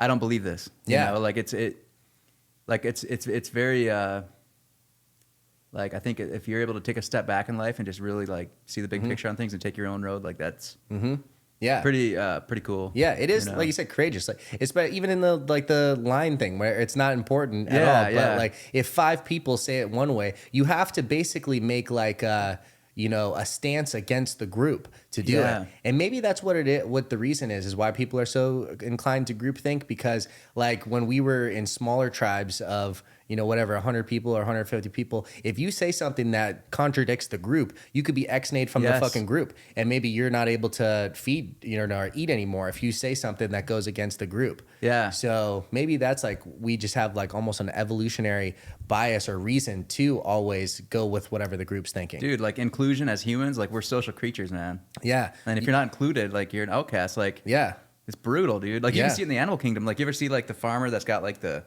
20 cows and there's a calf that's born, for some reason the mom completely bans it and the herd just like shuns it, dude. Yeah, and it's terrible. It's like it's like animalistic, but it's like well, and if you depend on a group to feed yourself and and reproduce and all of this, there's like a lot of reason to, even if it's not the correct thing to do, to go with the group.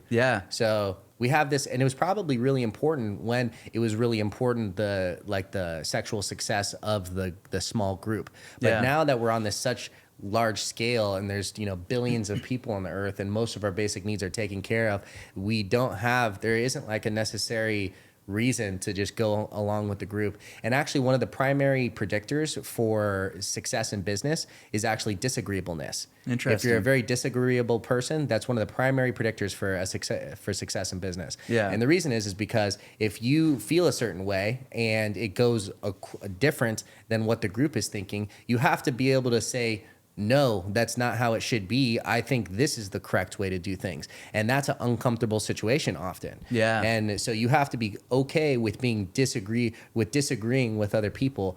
And the reason I think those people have more success, I mean, this is just to get back to my bro science, but because often if you feel a certain way and you don't speak up, like sometimes you're wrong, but often if you really feel that way, there's probably you might be onto something. And so if you're speaking up, maybe you are the correct person, and whatever's being said is incorrect. So those people who decide to speak up and decide to speak their mind, they're usually doing so, unless they're disingenuous, they're doing it because they think that's what the truth is. That's what the correct thing is. And so if you constantly speak up in that, you're identifying or trying to say like what the actual correct thing is to do, that I guess those people just have more success. You're often right is probably what it is. Well, not only that, you're going to speak for a lot of other people that really are dying to have the courage to speak up. That also feel that way too. Exactly. And so you might think you're going to be the lone man in the room, but all of a sudden you've got even just like 10% of people are like, dude, I am 100% with you. That makes sense. So I think that's cool. And it's interesting. I think I've for a lot of my life I've been kind of a people pleaser. probably a little more passive. Mm-hmm. But that's like definitely one thing I've identified in my own life where I'm like, I'm really trying to take obviously pick my battles, and I'm not like but just in general, I'm trying now to like really like be okay with disagreeing with people. Yeah. Mm-hmm. Yeah, it's not easy to do, actually. No, yeah. like with my close friends, it's easy, fine. Yeah. But like, no, you fucking idiot. yeah. I'm trying to think of an example. It's like, but especially if there's like a power discrepancy or like it's your boss or something, like often maybe you don't want to speak up and you don't want to say the correct thing for fear of, maybe even fear of being wrong, but maybe it's fear of like, oh, this guy is the authority here. He's obviously correct. Yeah. It's interesting. Yeah.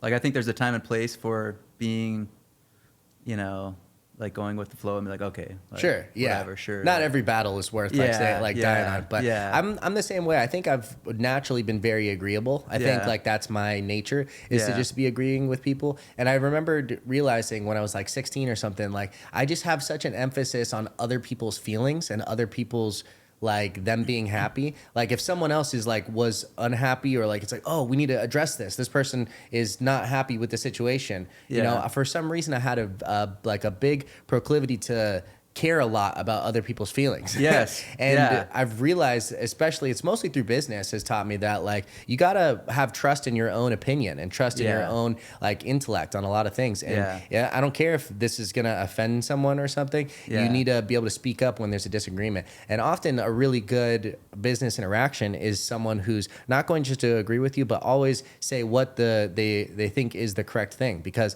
if you say, oh, I think, like in my situation, like I sell commercial real estate. Mm-hmm. If you say, hey, my property is worth $2 million, and in my head, I'm like, dude, that's not worth a fucking cent over $1 million, and if I say like, oh yeah, it's worth $2 million, and then we list it, and then I'm not getting any offers, we're not getting any attention on the property. Like you're like, what the fuck? What's going on? I'm like, oh, well, this and that. If I would have just said, dude, that's twice as much as it's probably worth, then he has a decision to either work with me or at the price that I think it's worth, or say like, no, I don't think it is. Maybe find someone else, and he'll find out somewhere else. Yeah. But if I am truly correct in this situation, he's gonna eventually figure it out, and maybe he'll come back to me if say in that situation he went to someone else that's like, yeah, it's worth that, and then they don't get anything. He'll always have it in the back of his head that like, hey, this other guy said there's no fucking way. Yeah. And maybe it's not the person who's listing it. Maybe it's maybe I'm incorrect in this situation. So, whether people will go with, and that's from my perspective, that's the risk of telling the truth,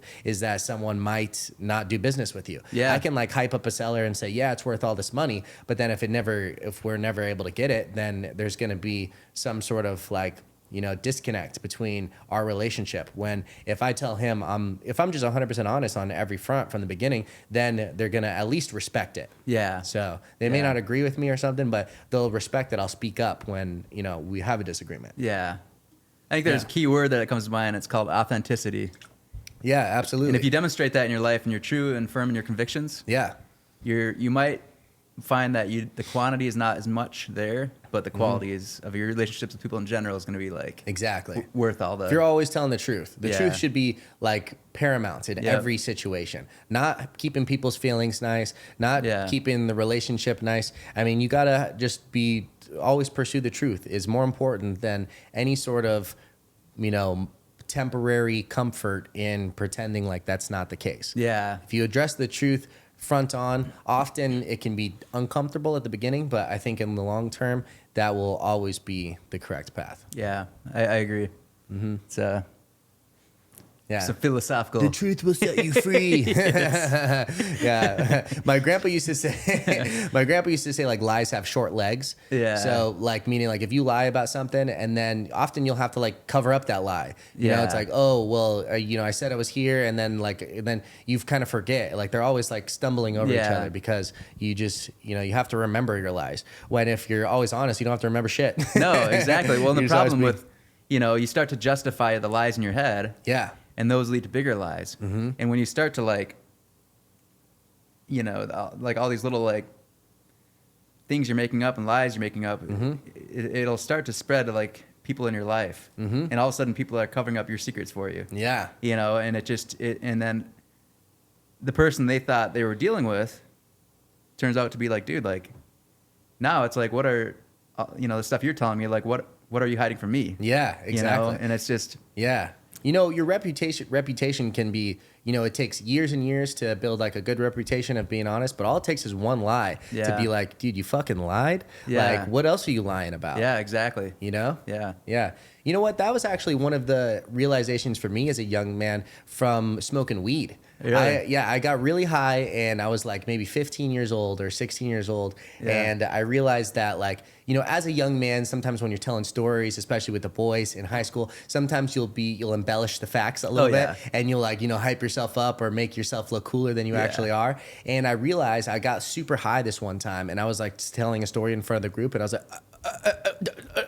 and maybe I was trying to embellish something in my head, and I realized, I'm like, later that night, I'm like, dude, I can't fucking lie. Like, I can't, when I'm high, like, there's no lying. I have to just be 100% honest, or else I'm gonna fumble over myself and it'll be completely obvious to the group that I'm lying. And like, from that point, I'm like, dude, I just gotta fucking be honest. And I was like, you know what, this is probably a pretty good realization. And so I've just tried to, like, just be honest, like, my whole life. And now, you know, I guess that was just my experience of, like, one of, like, a first sort of kind of like a psychedelic experience. Like, I was with a group and just had this realization. And so that was, like, a big takeaway. And one of the first things I realized that, like, pot was pretty useful for me in certain ways. Interesting. Yeah. Yeah, I've done a little research on marijuana, and I think it does act on it acts on your serotonin receptors, I believe. I'm not sure. So it's interesting. I think, like, for a lot of people, it is very helpful too, with a lot of just, you know, anxiety and depression, and also like I think it's shown, like, there's been cases with there's a lot of health benefits to it too. I mean, I just like getting high too. So I've had, like, certain, like, benefits like that, but I don't really have any psychedelic experiences like that anymore, unless I get, like, if I take a huge edible or something like that. I'm not really having any life-changing experiences. Maybe from, like, heavier, more intense psychedelics I will. And I think, like, a psychedelic experience is really important just for your own mental like, maintenance of just making sure you're not lying to yourself. And that's one of the things, especially with the heavier psychedelics, it's like, relying to yourself is not an easy thing to often identify. Like, sometimes maybe you're not being super healthy, and then you'll take an eighth of mushrooms and then look in the mirror and be like, what the fuck? I'm so fat right now. And even, like, maybe you're not crazy fat, but you'll just look at yourself at, like, from almost, like, naked eyes and be like, dude, what the fuck? You know? And so you'll maybe, like, you know, in my situation, it's always helped me identify anytime I'm being dishonest with myself in certain ways. Like, maybe I'm like, fuck, I'm not working hard enough at work, or, you know, I'm not, you know, maybe I was mean to my mom last week because, you know, she called me and I was short with her or something. It'll make me, like, realize what I'm doing. It's, again, sort of like a mental maintenance for me is how it's been helpful. Yeah, it's interesting. I've never tried mushrooms or anything, but that's a pretty common theme that from people that have. Yeah, didn't you do, like, ketamine from, like, a medical structure? Like, because you could just go to Tempe and do it, right? Yeah, there's ketamine clinics. Yep. So there's there's ketamine clinics out there that you can do, and it's to treat that stuff, you know, anxiety, depression, things like that. Did you find it helpful? Yeah, I think there's some short-term benefits to it. I also found that, you know, it does, like, it kind of, like, trying to think how to explain it. Like, it uncovers things that you kind of already know, but it takes away all the bullshit, and it's just like, okay, like, here's kind of, like, this is, like, the truth of the matter. Yeah. That was before she turned the dose up, and then it wasn't fun anymore. And then it was too much. Yeah. Interesting. But I was like, that place I went to is, like, not the best. No, like, I talked to the doctor over the phone, like, and like, the lady, like, walked in, and Issa was actually with me. Nice. But like, the lady walked in and she's like, oh, how are you feeling? I was like, I'm all right. She's like, I was like, how does everything look? You know, because I was, like, at that point where I was like, starting to feel like, I had a hard time letting go of control. That was the problem I had. And then she made a comment about, well, your blood pressure's really high. And I was like, everything went downhill from there. Oh, no. You're like, I was like, take me back. Yeah. Oh, no. Huh. Yeah. See, that's not good. That's why, setting an environment is really important. I think it's interesting that we have this attempt as a culture to implement like psychedelics in a very like structured way and a clinical way, because I think they've shown to have, I mean, just in my own personal anecdotal experience, I've had massive help with me in so many different ways. And so I think trying to do that in like a legal setting and like a more structured like medical approach to it, that like this is the purpose of it. We're not doing this to get like high or trip out. It's to like heal you in certain ways. I think that's a really good thing. We're attempting that as a culture, but I think we're just probably new at it and shitty at it. And people like that, when maybe she should have had more of an intensive conversation before of like, what are you comfortable with? What's your like history with this? And like just have a really in-depth personal understanding of like what's going to be good and bad, because there shouldn't be a situation where she turns it up too much for you. No, exactly. And that was the thing, is I could, and I could kind of tell right away, like this thing's, this is less than great.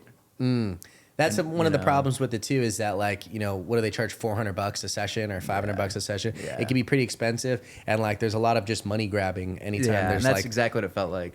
Like they're just trying to make money off this and not look at it as like a really, like it should be like a clinic of healing. It shouldn't be like, it could be just some, I guess, opportunistic person with money that's like, oh, there's legality around this now, we should do this and put this together, and they're not paying attention to detail. Well, dude, and there's been like microdosing used for like PTSD.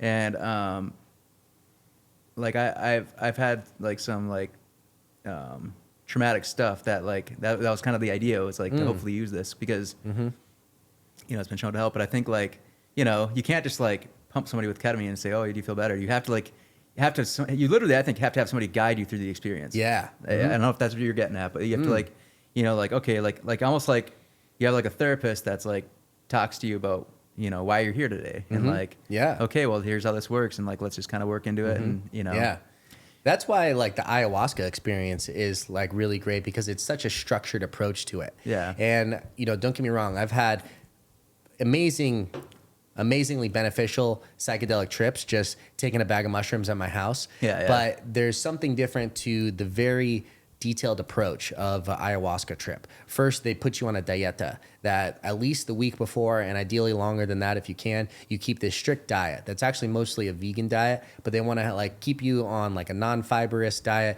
You don't drink at all during that time. You're not even supposed to have sex or jerk off during that time. You have a very disciplined approach to it. And whether the particulars of the dieta and all of this have a true actual like physiological benefit, I think just the commitment to being disciplined for this week and really thinking like, I'm doing this next weekend and it's an important thing. Like, I'm not just going in there willy-nilly just looking a trip or anything. I'm taking this very detailed approach to it. I think that leading up is a big difference than like your normal recreational trip. And then also too, when you're there, it's shaman guided. Like the person who is there, like their life mission is to heal people. They're not there to facilitate a party or a trip. They're there to heal people. And that's what the whole weekend is about healing and love and betterment. And it's so incredible. And I think that real structured approach to it and a real intentional approach means so much. And I think in the benefit of the trip and the result of it, like you feel that a lot more than like if you're just gonna trip balls or fucking drop acid at a concert or something like that. It's a completely different experience. So that's interesting. Was this is this something that you do like in a group setting with a bunch of other people you don't know, or is it? Okay. So that's one thing that's really interesting about it too. So there could be anywhere from, as small as like, I've done it 4 times now. There could be, I think on mine, there's been as little as 5 people and as many as like probably 25 to 30 people. And these weekends where it's like a ton of people you go, it's so interesting that like at the beginning it's you and 25 strangers and you don't know any of these people at all. And by the end of the experience, like typically it's either a 2 or a 3 day experience. By the end of the weekend, you have really good friends, and more like you experience things that you could have a 5-year friendship and you haven't experienced what you experience with these people in just a short weekend. Yeah. Because for one, you're with each other all day. You hang out like throughout the days, like not during ceremony, but like you're hanging out the whole weekend together. So you meet a lot of people, you talk to a lot of people, and then people go through things at the time. Some people have really positive experiences. Some people have like, it could be cathartic, but it could be a very negative experience. During, there will be people dancing, there will be people crying, there will be people laughing, there will be people screaming. And these people go through really intense experiences and bring up, like, sometimes they have to experience whatever trauma that they've been repressing or whatever their particular experience is. But like, I remember one time, literally, there was people dancing and there's music and it's such a beautiful like energy and vibe is what they try to curate during it. But at the same time that all this happiness and dancing was going on, there was this girl that was giving a blood curdling scream, like,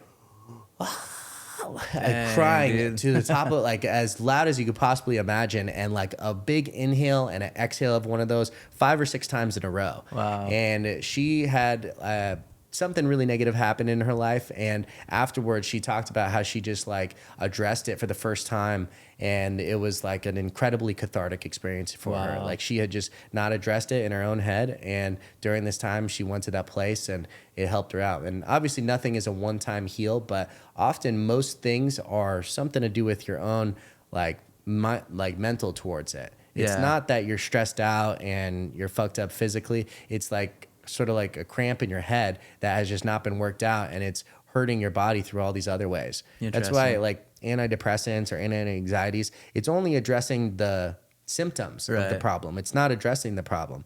Like ayahuasca and a lot of intense psychedelics try to undo the cramp. They don't try to just numb the pain from it. The interesting thing with the psych medications is it's all kind of like there's a reason they say practice medicine. Mm-hmm.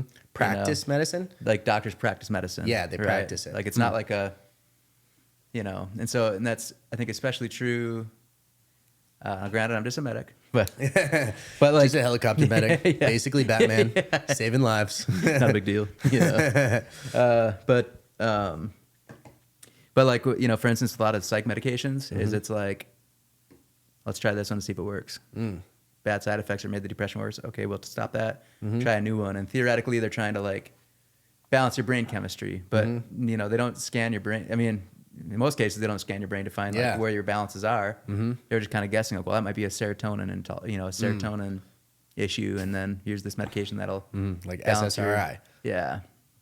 Shit, dude, bro, science. Nice. What's SSRI? Serotonin? Selective serotonin reuptake inhibitor. Yeah, so it like your serotonin just gets released and then it stops it from reuptaking it, so it just stays in your brain. Well, actually, what it does, from what I remember, is it tricks your brain cells into thinking there's not enough serotonin. It does something in your cell synapse where your brain thinks that, like, in your serotonin pathway, you're tricking your brain by sending, I think, less signals at serotonin or something, and so your brain in turn creates more of it. Interesting. And that's the feel good chemical, just like similar to like dopamine, things like that. And there's also like probably like selective. I don't know if there's selective dopamine reuptakes, but it is interesting how it works. So it's like,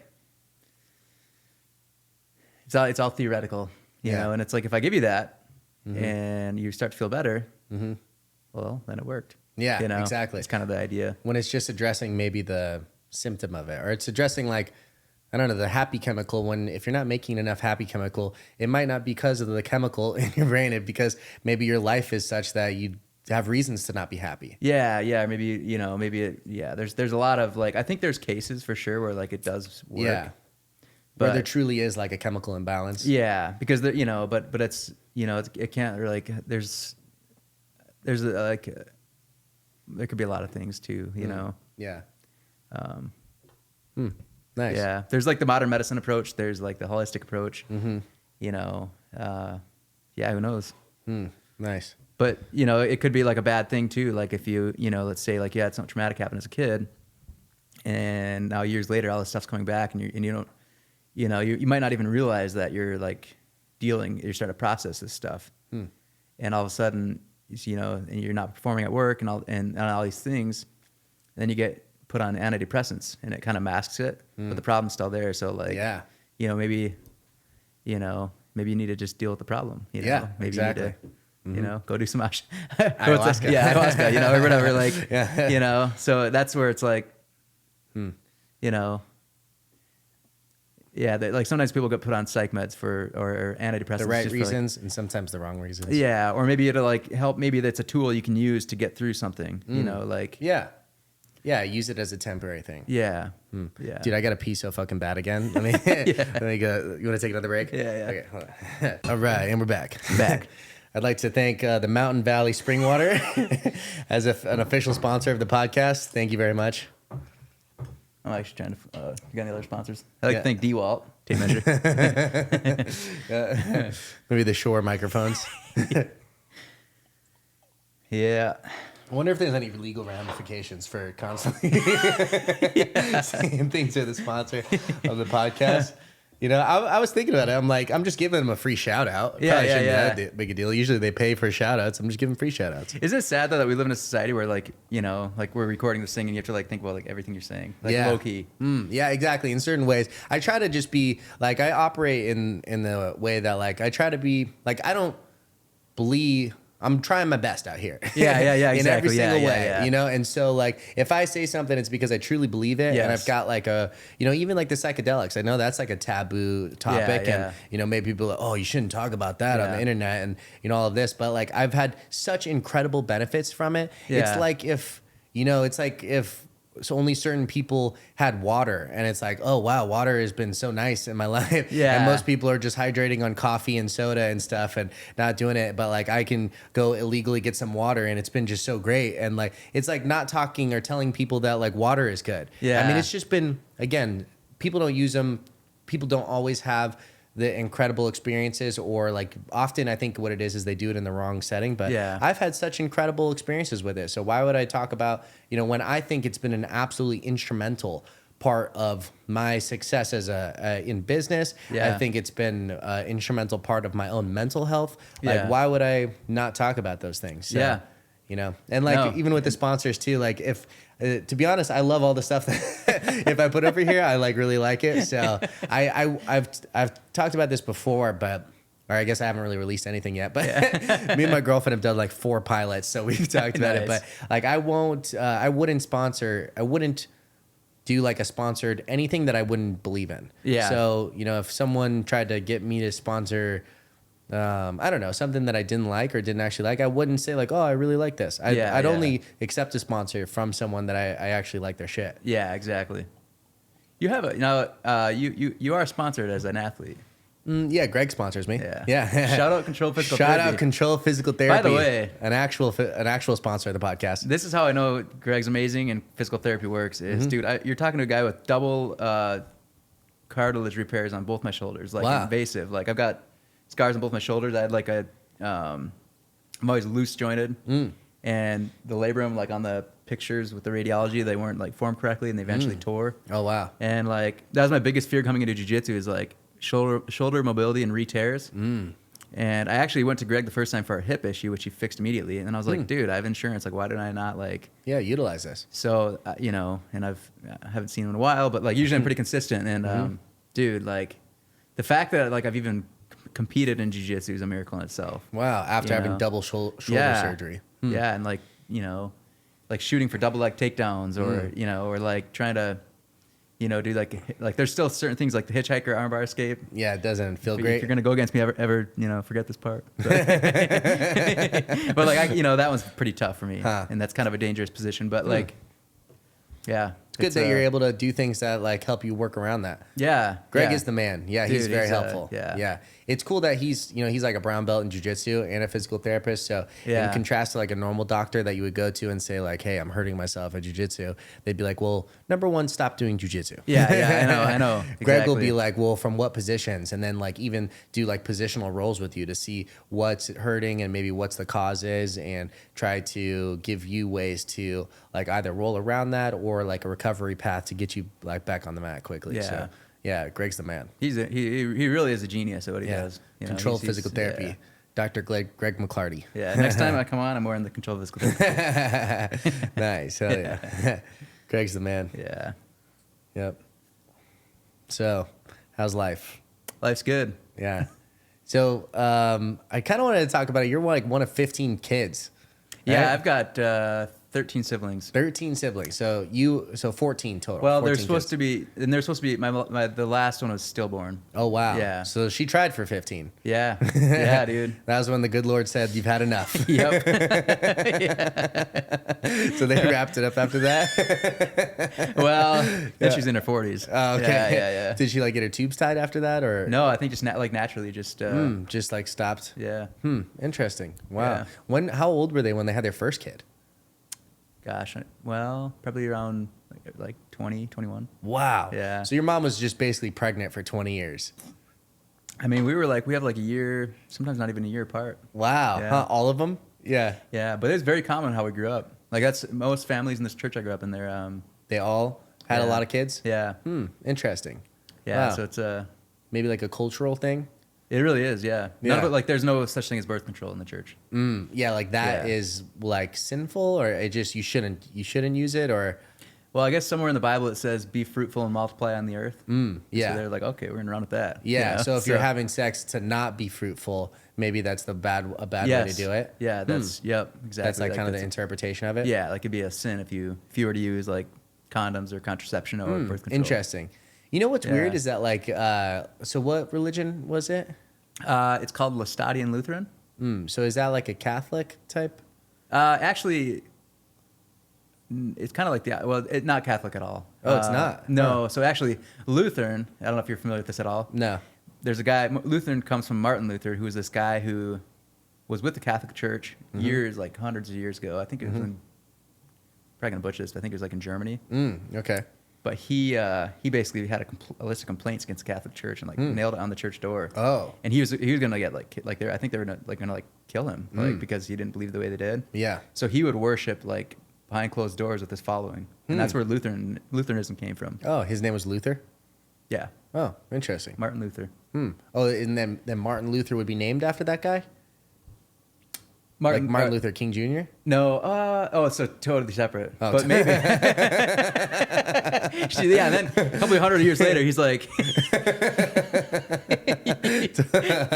came back as a black dude. You're like, we're talking about the whites in this. I wonder if Martin Luther would be named after that guy, or his Martin Luther King Sr. Maybe is named after that guy.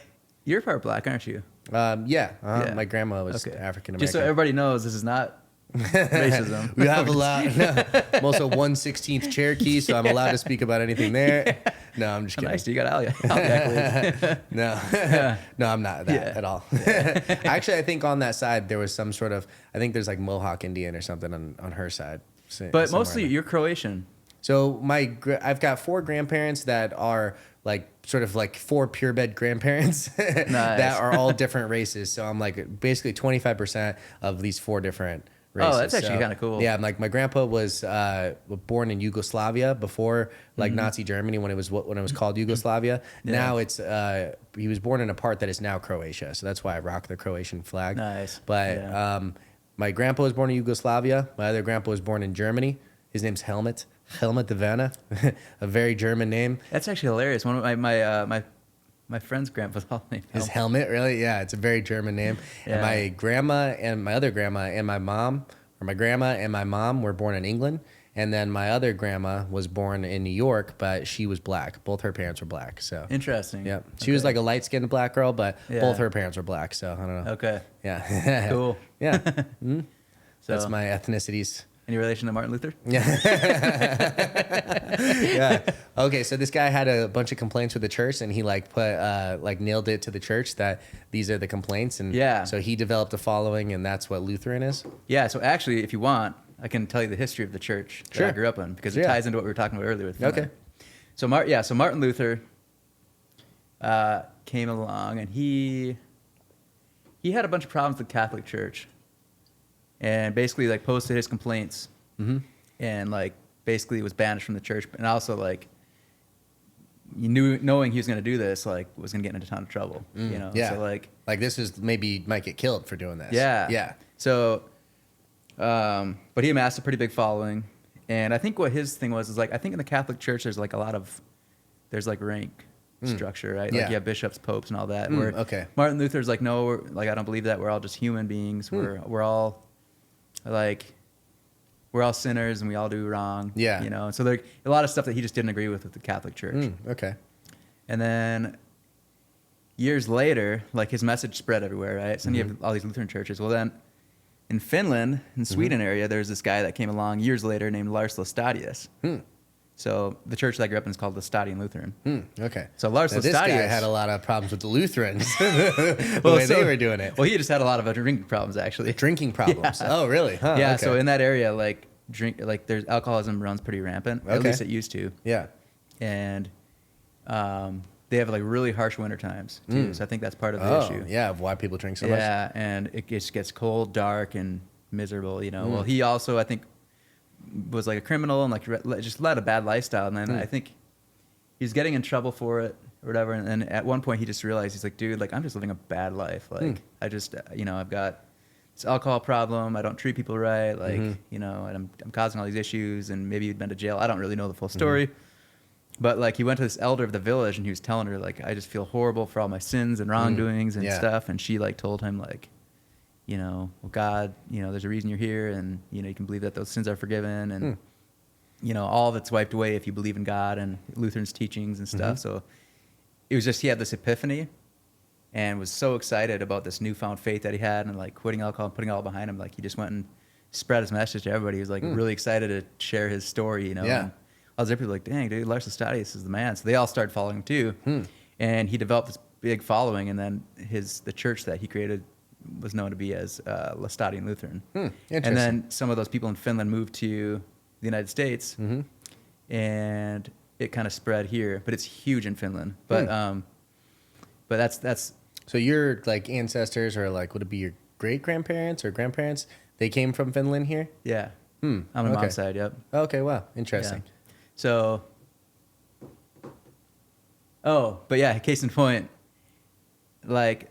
They basically follow like, every church says they follow the Bible exactly, but people interpret it differently. And so there's certain things with the church I grew up in that they'll read a passage in the Bible and like they interpret it as like, so like for instance, like it says like be fruitful and multiply. Like that basically to them means like, okay, like we're gonna have as many kids as God wants us to have. We're not gonna try to stop it. Yeah. And then the one huge one in the church is like there's no alcohol. If you drink alcohol, like you're basically like it's a sin. They call it a sin unto death, but it basically means like you basically abandon God. Oh, really? If you drink alcohol, you've abandoned God. Yeah, because like, Lars Laestadius is like, dude, like what alcohol did to me, this is not okay. Yeah, I got you. Okay, wow, So, interesting. So he put an emphasis on that, and that's like kind of carried through the church. Yeah, but it's really interesting because Martin Luther encouraged beer drinking. Because where he came from in Germany, like the water was bad. Oh, right? yeah. And so often like, people drank beer or like a really low alcohol because it was fermented and you weren't going to get sick drinking it. Yeah. Wow. And like, and he was, and like, speaking of depression back then, like, they're like trying to hide from the Catholic Church. And there's people that are depressed, and he encouraged them. He's like, if you feel depressed, this is like one of his quotes, if you feel depressed, drink beer until you don't feel depressed. And then Lars read that. He's like, all right, we got to change a couple things here. We need some revisions. So this is one of those things I got to be careful because, like, obviously, like, he's like, I took that one pretty seriously at first, and it didn't work out too well. Wow. So that's the history as I know it. Okay. Wow. Interesting. There's like I guess a lot of overlap between like even like Islam and like Mormonism. Like there's no like alcohol is considered horrible, and you shouldn't drink it at all. Yeah. Yeah, so there's a lot, I guess similar moralistic values and things. There's a lot of overlap between a lot of the religions. There really is. Yeah. But the interesting thing is when you talk to any of them, they're all going to say that like, but our way's right. Their way is the correct way. Yeah, that's interesting. I mean, I feel like they're all trying to describe the same thing. Yeah. It's like Muhammad Ali has a great quote that like in just like rivers, oceans, creeks, all have different names but contain water. Islam, Christianity, Buddhism, all of these have different names, but contain God and the truth. Yeah. So they're all just an attempt at describing something different. And Yeah. I feel like, anyone who's a very devout religious person in any particular religion, if they were born, say you're a devout Catholic in America, if you were born in the Middle East, maybe you'd be a devout Muslim, or maybe you'd be a devout Buddhist or Taoist, or, you're very prone to like whatever your environment as you grow up. If you're religious, you'd probably be whatever the religion that is of that culture. Yeah, exactly. So like whatever is the actual God, I don't think he's going to be pissed off at the Jews because they didn't realize that, the Muslims had it right, or, vice versa. Yeah. If like you're really trying your best and like doing your best thing, like I think it's just man's attempt at describing the same thing. Yeah. In different expressions of it. Yeah. So where you put yourself? Are you more in like a spiritual sort of sense? Yeah, my parents were never religious. I think Yeah. I maybe went to church like 3 times, like my entire upbringing, Yeah. something like that. Maybe even now I've been to church 5 times in my whole life. Yeah. And so I've never been particularly religious. You should go more. Yeah. Need to get back in there. Yeah. But yeah, I don't know. I believe in something. Like I think that it's not just like science, and it's not just like God either. Yeah. Or like whatever God is, I feel like that's to me sort of synonymous with like the universe, or I feel like an energy or like a presence of something that is like bigger than humans, and it's not measurable. It's not like, I think there's something more to just the world than the physical reality, but like what exactly that is, I don't have a good way to describe it or a name. And I think all these religions are just an attempt at it, describing it and naming it and saying how to do things. Yeah. Yeah. And I think at one point religion was probably extremely important for our development as humans. Like when we were just fucking savages, and like you would murder people who would get mad at you and like steal from people because you're hungry and they've got food. I think during this time, this like overarching like moralistic guidelines was probably really important to be like, dude, don't kill that guy. Not just because, not because just you killed him, but like in this, a lot of them put like punishment. Like you may live like an eternity in hell for acting on this emotional response. Yeah. And like that, whether it was the result, whether the result is true or not, the moralistic standpoint to not kill people, to like love your neighbor, to not steal, all of these things are really important, and I think probably were things that got us from like a really savage point of society to like a more cooperative society. Yeah. So, and I think people have just like gotten too hung up on the particulars of a lot of the religious texts, and don't like take a step back and realize like what the initial point of it was, or what like God would truly want. Yeah. Because I think a lot of the stories in religious texts have moral truths, regardless of if they're literally true. Yeah. A lot of them, like if you take it for literal truth, it may be like kind of fucking crazy. Like if you think of like, for instance, like the story of Job. Like, do you know like the story of Job? I'm not an expert on it, but basically how it goes is, Job was a devout religious man. Yeah. He had like kids, a wife, and was just a God-loving person. And at one point, the God and the devil got into this argument, and the devil was like, "Yo, well, Job only likes you because his life is going so good. Yeah. And if his life wasn't going so good, he wouldn't be such a devout person." And so God, in his insecurity, was like, "Oh yeah, well, wife dead." Kids dead, no job, just fucking fucked up his life, just completely ruined Job's life. And Job was still a devout person. Like he still believed in God and still thought, even though all these horrible things in my life are happening, God is still something that I need to follow. And if you look at that from like a literal truth, is God really in his omniscient, ever-knowing, all-knowing thing going to kill some guy's whole family just to prove a point? Yeah. And so if you take it from a literal sense, it sounds like a fucking crazy story. And God's like an egotistical guy that's like, "Oh yeah, watch this." Bah. Yeah. But if you take it from if you look at it from like a moral standpoint, it's basically trying to say, no matter how horrible things get in life, don't suscept yourself to like saying like, fuck the world, fuck the universe, like fuck good. It's not the universe's fault. You should always hold good as the highest thing and like have a belief in something better, no matter how horrible life gets.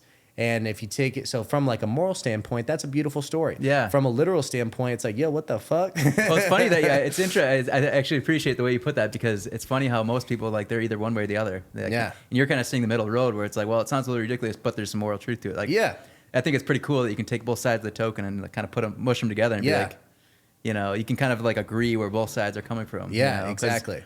A lot of times you'll talk to like honestly, you talk to some people that, you know, very religious. Yeah, or like they grew up the way I did, like the same church, and then they left. Maybe, you know, some of them, you know, they maybe joined in a different church that, you know, wasn't so strict, or you have some that like went complete other way. Yeah, they're like completely agnostic atheists. Yeah, and they're like none of it's true. You know, none of it has any value to it. Yeah, and that's not like the right approach either. No, because like all those religious texts, they've got like some like you're like, dude, these books, like some of the stories they wrote are like pretty freaking. Dude, there's some good shit in there. Yeah, it really is, dude. There's a reason that it has this massive following and people have like devoted their lives to it. It's not because there's nothing good in there. Yeah. There's some really good shit in there. Yeah. Yeah, exactly. Yeah. And it is interesting too, like, you know, you do wonder about that, like, you know, especially growing up in like Christianity, you're taught like, you know, like Muslim faith is like maybe evil, dude. And then, but if you were like to flip to the other side, they're gonna probably look at Christians the same way, right? Yeah, probably. And honestly, like, I don't know, there's probably a lot of good morals in both of them. Yeah, exactly. Yeah. But it's kind of funny for me because like I don't even really know like exactly what I believe. It kind of depends on the day. Yeah, sure. But like, because there's you know, there's days where I'm like, I think I'm a Christian, you know, and I believe, you know, all the Christian values and everything. And then there's other days where I'm like, dude, I don't know, you know? But, yeah, I don't even know where I was going with that. But I think like, you know, you got to understand, I grew up with this thing for like 20 years of my life. Yeah, exactly. You know, it must be interesting. I mean, you've got to have like a whole different approach to it than I would, because you've been, I don't want to say like indoctrinated, but like your entire upbringing was that this is the correct way of life. This is how good people do things. And so even if you have maybe a different perspective on it now, you got to have like just a proclivity to be like, fuck, am I making the wrong choices? Is like, you know, do I hate God every time I have a beer? You know? Yeah, exactly. Yeah. You know? And there's like, I think it's a good thing because it keeps me in check with a lot of stuff, but there's also a part of it I learned that's like, you know, like some of it's not healthy, where it's like, dude, like, you know, like I don't believe that way anymore. You know? So I don't need to like punish myself or like, I don't know, dude, it's just weird, dude. Like you know, because they teach you that like people outside of the church are unbelievers, meaning they openly sin, they live in sin, and like they're not the same. And like I used to, for years, dude, after I quit going, I cross-examined everybody I met that wasn't from the church. I had this weird conflict going on where I was like, you know, like, all right, Joey, you seem like a nice guy. You seem like you have good values, but dude, there's something off about you. I'm gonna find out. And then after but you've never been to the church, so you gotta be a bad guy. Yeah, and then after a few years, you're laying in bed one day and you're like, huh, Joey's not that bad of a guy. He's actually a pretty good fuck. No. He's not a bad guy in bed either. Yeah, why do you be laying in bed to think that? And you're like, damn, my hands are dry. Where's my lotion? What the fuck?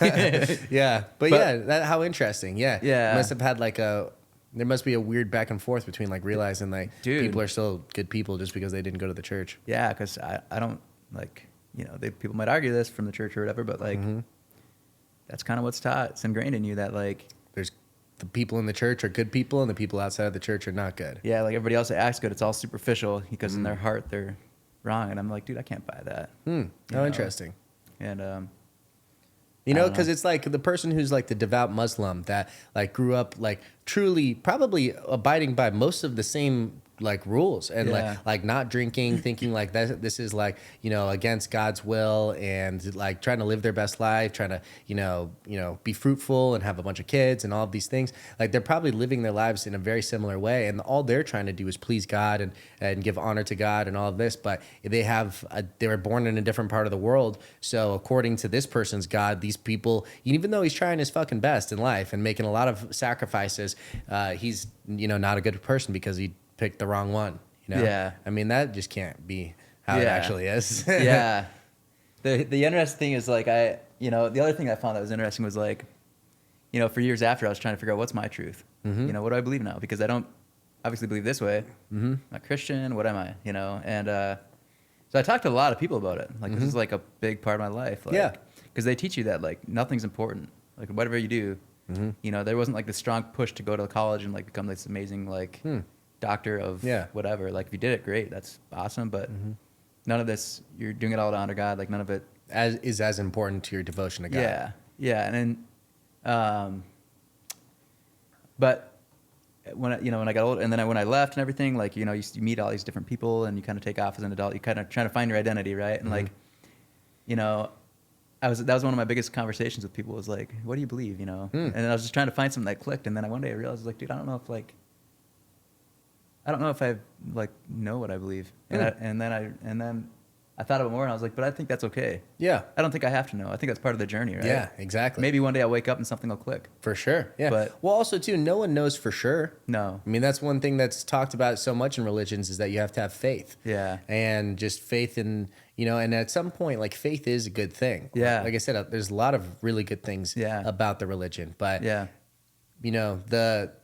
how you said, how like I've got like an approach where I can see the good in a lot of these stories, but also see like the silliness in a lot of it. Yeah. One of the problems with it is like there's something in the Bible that says you basically are all in or all out. You got to believe all of it or you believe none of it. Yeah. And that's a little silly too, because also all of these texts were not written by the hand of God. No. They were written by, a lot of them, they believed the Holy Spirit, but it was through a person. There's no perfect person that has like been here that like, is all knowing. And also too, most of these religious texts were originally written in like Latin, and the interpretation or like what we're reading in English has been through like 5 or 6 different language changes. Yeah. And it's been, at one point, it was a bunch of just scholars who took like the old Latin and tried to translate it into whatever it was first, like German or something like that. Yeah. It was like where most of the like Old Testament is from.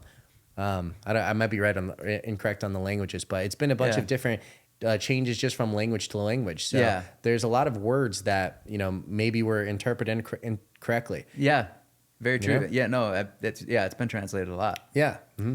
Yeah. There's even like this guy who thinks that like most of the original religious texts were people actually like tripping on psychedelics and trying to describe their trips or do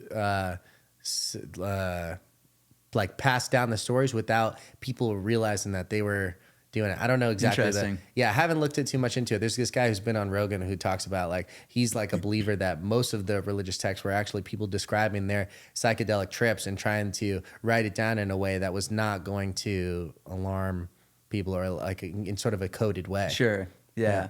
Well, then maybe they did see a lot of miracles. Yeah. Yeah. Interesting. Yeah, it is. It's actually one of my favorite topics. What? Just religion? Religion, yeah. Mm-hmm. Yeah. I think it's fun to talk about.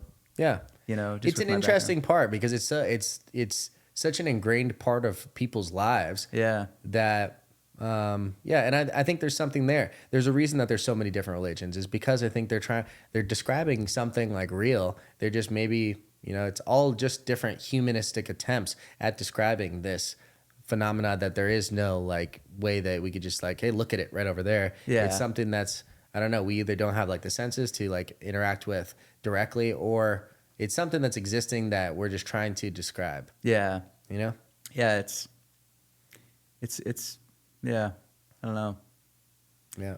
It's a fun conversation, but like I think at the end of the day it does take a lot of faith. And like not just like in a biblical sense, but like no matter how you look at it, you got to have faith that the Big Bang happened. Yeah. 1 in a billion chances. That takes a lot of faith. Yeah. Yeah. Just to think that it's strictly science too. Yeah. It could be both. There could be like a God that started the Big Bang, and then like that's what started the human evolution and all of this. Yeah. It doesn't have to be one or the other. No. That's why I think like I kind of use like the word the universe mostly as sort of a synonym to God. Yeah. Well. Like I said, it depends on the day. It's nice, like when you're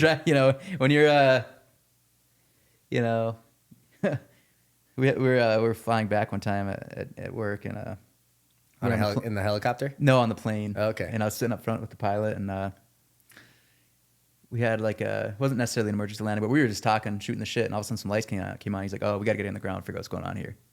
Guess who became a born again Christian real quick? Exactly.